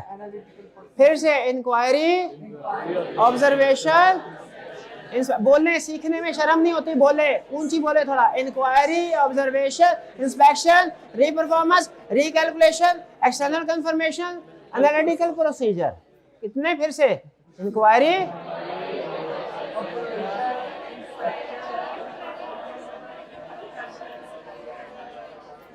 अच्छा अब सुने एक एक करके इनको मैं एक्सप्लेन कर रहा हूं।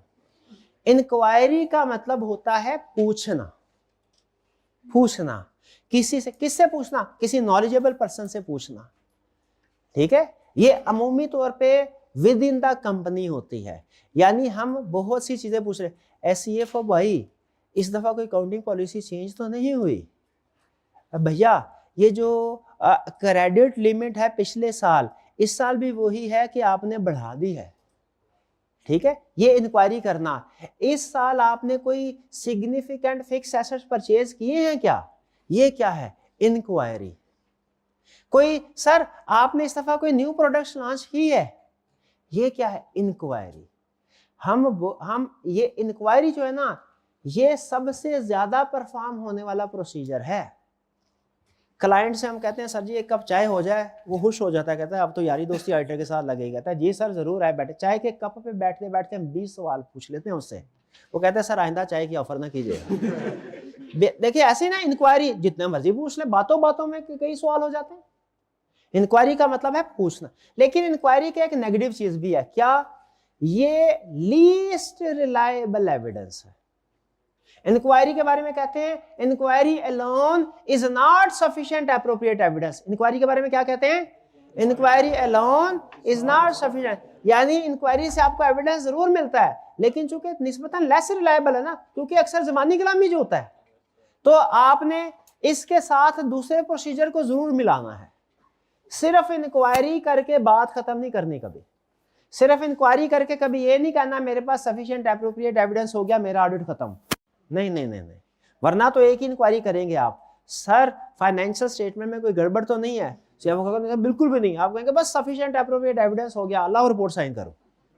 ऐसे नहीं, inquiry alone is not sufficient appropriate evidence. Inquiry का मतलब क्या है? पूछना, पूछना। ठीक है जी, ओके। ऑब्जर्वेशन का मतलब क्या है? ऑब्जर्वेशन देखना। भाई किसको देख? भाई कोई क्लाइंट कोई काम कर रहा है, क्लाइंट कोई काम कर, उसके काम को देखना। ऑब्जर्व करना है, किसको देखना है? क्लाइंट कोई एक्टिविटी परफॉर्म कर रहा है उसे। अच्छा याद रखें, ऑब्जर्व करने का मतलब है सिर्फ देखना, खुद काम करना नहीं है, सिर्फ देखना। वो भाईजान क्या कर, बैंक रिकंसिलिएशन स्टेटमेंट बना रहे हैं, मैं देख रहा हूं भाई कैसी बना रहे हैं, खुद नहीं बना रहा मैं। ये क्या है? ऑब्जर्व करना। सीएफओ से पूछा सर आप स्टॉक काउंट करते हैं क्या? हर मंथ एंड पे स्टॉक काउंट करते हैं?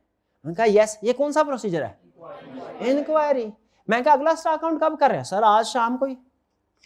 अब मैं स्टॉक काउंट करने उसे पहुंच गया, स्टॉक काउंट हो रहा है। अब मैं देख रहा हूं क्लाइंट का स्टाफ सही तरीके से चेकिंग कर रहा है कि नहीं।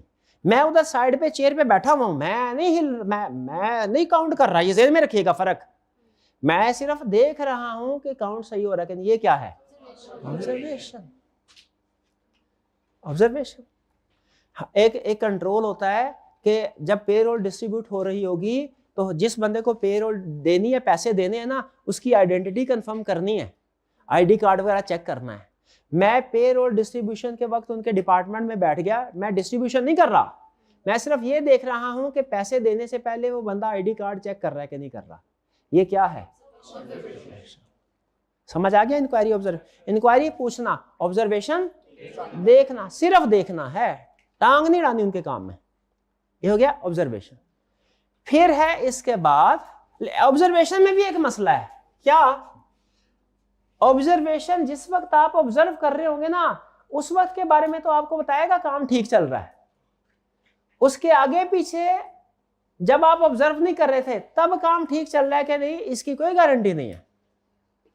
समझ रहे हैं?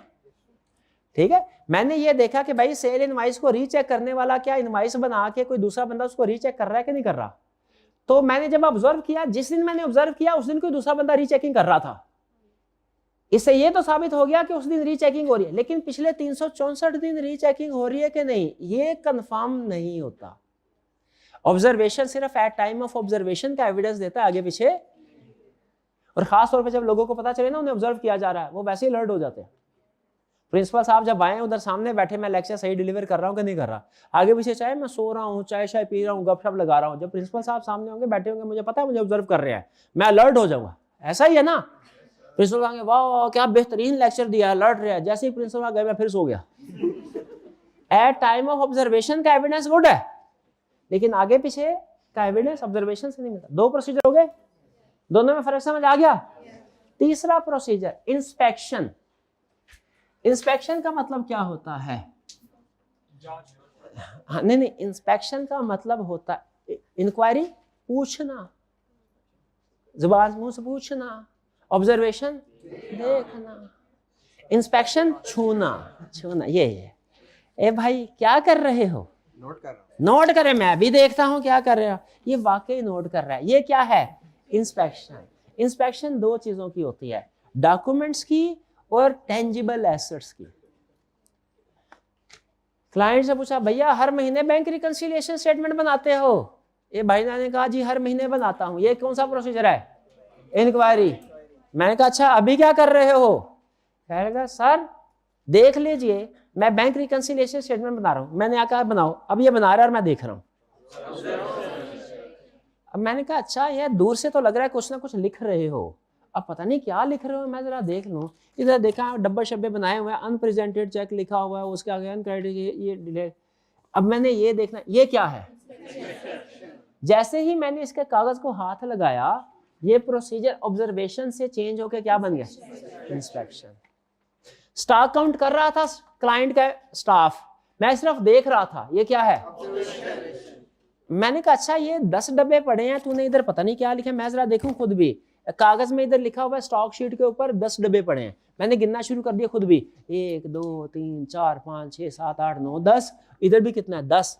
अब ये कौन सा? अब ये ऑब्जर्वेशन नहीं रहा, इंस्पेक्शन हो गया। इंस्पेक्शन समझे? ठीक है, उसको हमने इंस्पेक्ट डॉक्यूमेंट्स को भी करते हैं और इंस्पेक्ट टेंजिबल एसेट्स को भी करते हैं। इंक्वायरी हो गया, ऑब्जर्वेशन हो गया और इंस्पेक्शन हो गया। अब सुने री परफॉर्मेंस और रीकैलकुलेशन। रीकैलकुलेशन क्या है? मैंने जब ये देखा ना बैंक रिकंसिलिएशन स्टेटमेंट में कि ये जो फॉर्मेट बना रहा है वाकई बीआरएस है, बीआरएस समझते हैं ना, ये क्या है? इंस्पेक्शन। मैंने कहा यार ये अनप्रेजेंटेड चेक्स का टोटल करके देखता हूं मैच होता है कि नहीं, जरा कैलकुलेटर तो बढ़ाएं, ठक ठक ठक ठक ठक ठक ठक ठक ठक। ये क्या है? रीकैलकुलेशन। याद रखिए प्रोसीजर ना बाज़ औक़ात ओवरलैप करते हैं। रीकैलकुलेशन में साथ साथ इंस्पेक्शन भी हो जाती है, साथ साथ रीकैलकुलेशन भी हो जाती है। जब मैं अमाउंट्स को सम कर रहा हूं तो ये क्या हुआ? रीकैलकुलेशन। याद रखें सिर्फ और सिर्फ मल्टीप्लिकेशन, डिवीजन, सम और डिडक्शन इसका नाम है। पूरे ऑडिट में यही 4 चीजें इस्तेमाल होती हैं अमूमी तौर पे आपके पेपर की हद तक, प्लस माइनस मल्टीप्लिकेशन डिवीजन। जब मैं खुद सम कर रहा हूं तो ये क्या है? अब रीकैलकुलेशन का एक अबूजी भी है, रीपरफॉर्मेंस। वो पता है क्या है? मैं खुद ही सारी की सारी बैंक रिकंसिलिएशन स्टेटमेंट बनाऊं। एक था बनाई इसने थी, मैंने सिर्फ मैथमेटिकल एक्यूरेसी चेक की। रीकैलकुलेशन में सिर्फ एक चीज मैथमेटिकल एक्यूरेसी चेक होती है। और अगर मैं स्टार्ट से ही स्क्रैच से खुद बैंक रिकंसिलिएशन स्टेटमेंट बनाऊं, फॉर्मेट भी खुद बनाऊं, balance as per cash book भी मैं लिखूं, एज पर बैंक स्टेटमेंट भी मैं लिखूं, ये क्या हो जाएगा? रीकैलकुलेशन और रीपरफॉर्मेंस में फर्क समझ आया? रीकैलकुलेशन सिर्फ मैथमेटिकल एक्यूरेसी, रीपरफॉर्मेंस उसी काम, सारे काम को दोबारा करना। एक्सटर्नल कंफर्मेशन आपको पता ही है, वो क्या है? थर्ड पार्टीज को रिटर्न फॉर्म में एविडेंस लेना, जैसे डेटर्स को लेटर सेंड करना। ए डेटर्स बताओ तुम्हारे मुताबिक कितना बैलेंस है, ये क्या है? External confirmation. इसे एक्सटर्नल कंफर्मेशन लेटर भी कहते हैं। लेटर क्यों कहते हैं? रिटर्न फॉर्म में है। एक्सटर्नल क्यों कहते हैं? थर्ड पार्टी को भेज रहे हैं, मैनेजमेंट से थोड़े ही ले रहे हैं। ठीक, कंफर्मेशन क्यों कह रहे हैं? कुछ ना कुछ इंफॉर्मेशन कंफर्म करवाते हैं उससे। ठीक है। और एनालिटिकल प्रोसीजर, एनालिटिकल प्रोसीजर क्या होता है? एनालिटिकल प्रोसीजर में हम रेशोज और कंपैरिजन करके, इंफॉर्मेशन का क्या करके? रेशोज और कंपैरिजन करते हैं। जब रेशोज और कंपैरिजन करते हैं तो इसको क्या कहते हैं भला? Analytical procedure. रीकैलकुलेशन आखिरी कंसेप्ट आज का। रीकैलकुलेशन और एनालिटिकल प्रोसीजर दोनों में एक चीज कॉमन है, दोनों अमाउंट से रिलेट करते हैं। लेकिन फर्क क्या है? जब हम डिफरेंट इनवॉइसेस की, किसकी? इनवॉइसेस की अमाउंट को चेक करते हैं, ये रीकैलकुलेशन होती है। जब हम इनकम स्टेटमेंट और बैलेंस शीट की फिगर्स पे रेशो और कंपैरिजन करते हैं, इनकम स्टेटमेंट और बैलेंस शीट की फिगर्स पे, इसे क्या कहते हैं? Analytical procedure. Analytical procedure income statement और बैलेंस शीट पे होता है और रीकैलकुलेशन इनवॉइसेस पे होते हैं। भाई कुछ समझ आए? अच्छा, अगर समझ आई तो मुझे बताइए। प्रोसीजर बताते जाना आपने। मैंने क्लाइंट से पूछा, ए क्लाइंट ये बताओ क्या आप हर मंथ एंड के ऊपर डेटर्स की एजिंग रिपोर्ट बनाते हैं? मैं कहा बिल्कुल बनाते। मैं कहा अच्छा पिछले महीने की भी बनाई होगी दिखाओ। उन्होंने कहा ये लीजिए। मैंने देखा भाई किसी ने बनाई इंस्पेक्शन, उसके अंदर मैंने देखा कि एजिंग रिपोर्ट का टोटल करके देखूं डेटर्स कंट्रोल अकाउंट के साथ मैच करता है कि नहीं करता। मैच कर रहा था। फिर मैंने एक डेटर का बैलेंस उठाया और उसको फोन करके पूछा भाई आपके मुताबिक कितना ही बैलेंस है। गलत।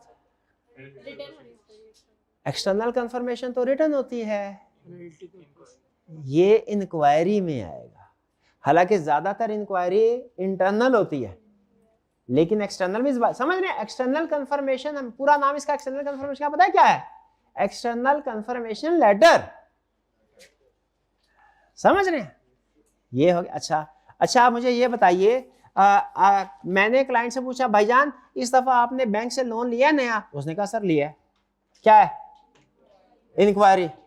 मैंने कहा अच्छा जब नया लोन लिया ना तो उसके डॉक्यूमेंट्स एग्रीमेंट मुझे दिखाएं। उसने एग्रीमेंट दिखाया। मैं अब एग्रीमेंट की टर्म एंड कंडीशन पढ़ रहा हूँ। ये क्या है? इंस्पेक्शन है। टर्म एंड कंडीशन पढ़ रहा हूँ, इंस्पेक्शन है।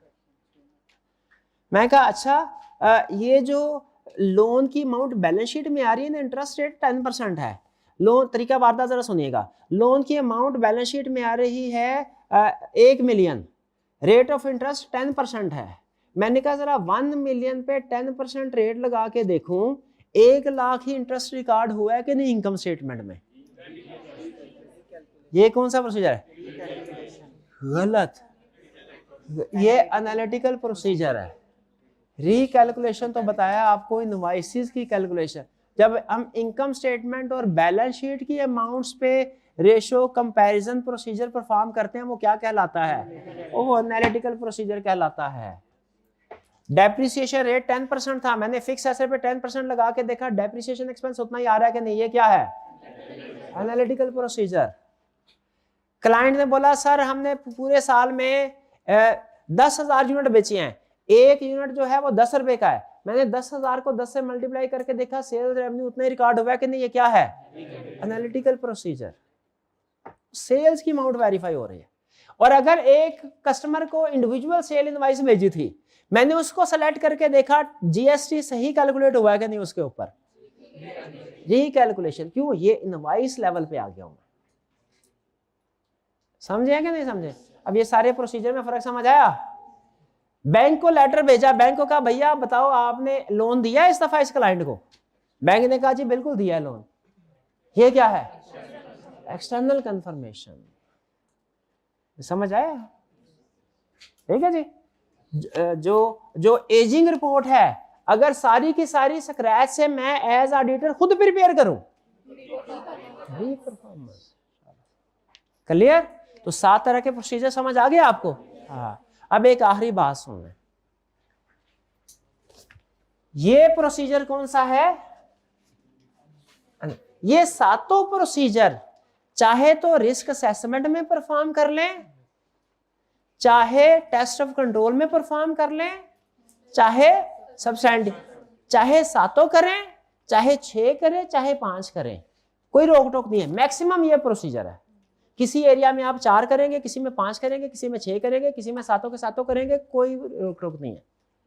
हाँ, रिस्क असेसमेंट में कहता है कम से कम 4 जरूर करो। रिस्क असेसमेंट में क्या कहता है? कम से कम। याद है रिस्क असेसमेंट प्रोसीजर में 4 कौन कौन से? बाकी आपकी मर्जी है। ठीक है।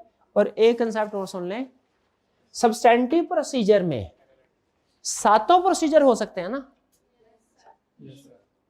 इसको तो हम कहते हैं एनालिटिकल प्रोसीजर।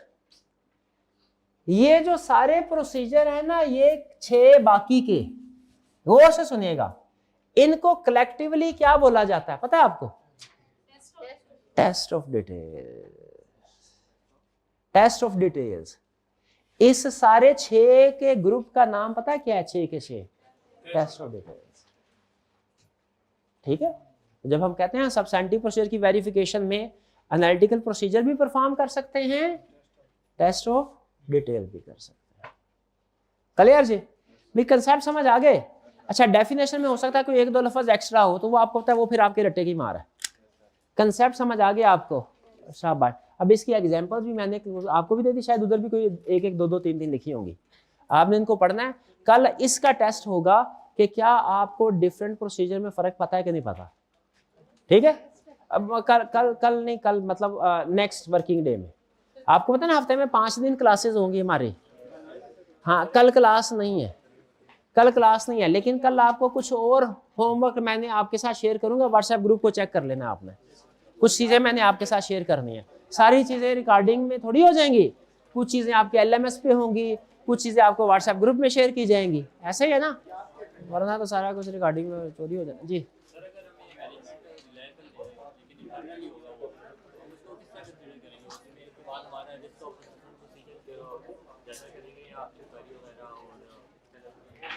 हाँ, देखिए जब आपने प्रोसीजर परफॉर्म करने हैं ना ज़्यादा, तो आपकी जजमेंट है, देखिए किस एरिया पे क्या प्रोसीजर परफॉर्म करना है, ये आपकी जजमेंट है। चलिए आज के लेक्चर में मुझे बताइए सर, सम अप कर दीजिए, आज के लेक्चर में हमने क्या सीखा। आज के लेक्चर में हमने सीखा कि सफिशिएंट एविडेंस क्या होता है और एप्रोप्रिएट क्या होता है, पहले हमने ये सीखा, ठीक है। एविडेंस के बारे में, सफिशिएंसी में हमने देखा ये मेजर ऑफ क्वांटिटी है, कुछ फैक्टर्स पे डिपेंड करता है। एप्रोप्रिएटनेस को हमने देखा ये मेजर ऑफ क्वालिटी है, 2 फैक्टर्स पे डिपेंड करता है, रेलेवेंस और रिलायबिलिटी। रेलेवेंस को 2-3 एग्जांपल से समझ लिया, खास तौर पे याद रखें, अंडरस्टेटमेंट ओवरस्टेटमेंट वाली एग्जांपल आपने जरूर याद करनी है। टेक्निकल है लेकिन ये बड़े कमाल किया है, मतलब असल में तो टेक्निकल कंसेप्ट सीखने में मजा आता है ना, ये जरूर सीखिएगा, इसके ग्रिप कीजिएगा, दोबारा भी आएंगी वैसे एग्जाम्पल। अब फिर उसके बाद हमने रिलायबिलिटी के कुछ फैक्टर्स पढ़े, एग्जाम पॉइंट ऑफ व्यू से रिलायबिलिटी ज्यादा है हमें, उससे ज्यादा पूछा। फिर हमने 7 प्रोसीजर पढ़े।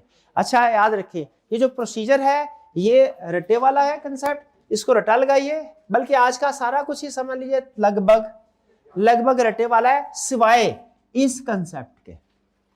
ये कंसेप्ट केस स्टडी में टेस्ट होगा, बाकी आज का जितना भी आपने पढ़ा है वो उसमें याद करने वाला मटेरियल ही है, केस स्टडी बेस इतनी ज्यादा उसमें टेस्टिंग नहीं है। क्लियर जी, ठीक है। चलिए आज का लेक्चर यहाँ खत्म करते हैं हम, अल्लाह हाफिज।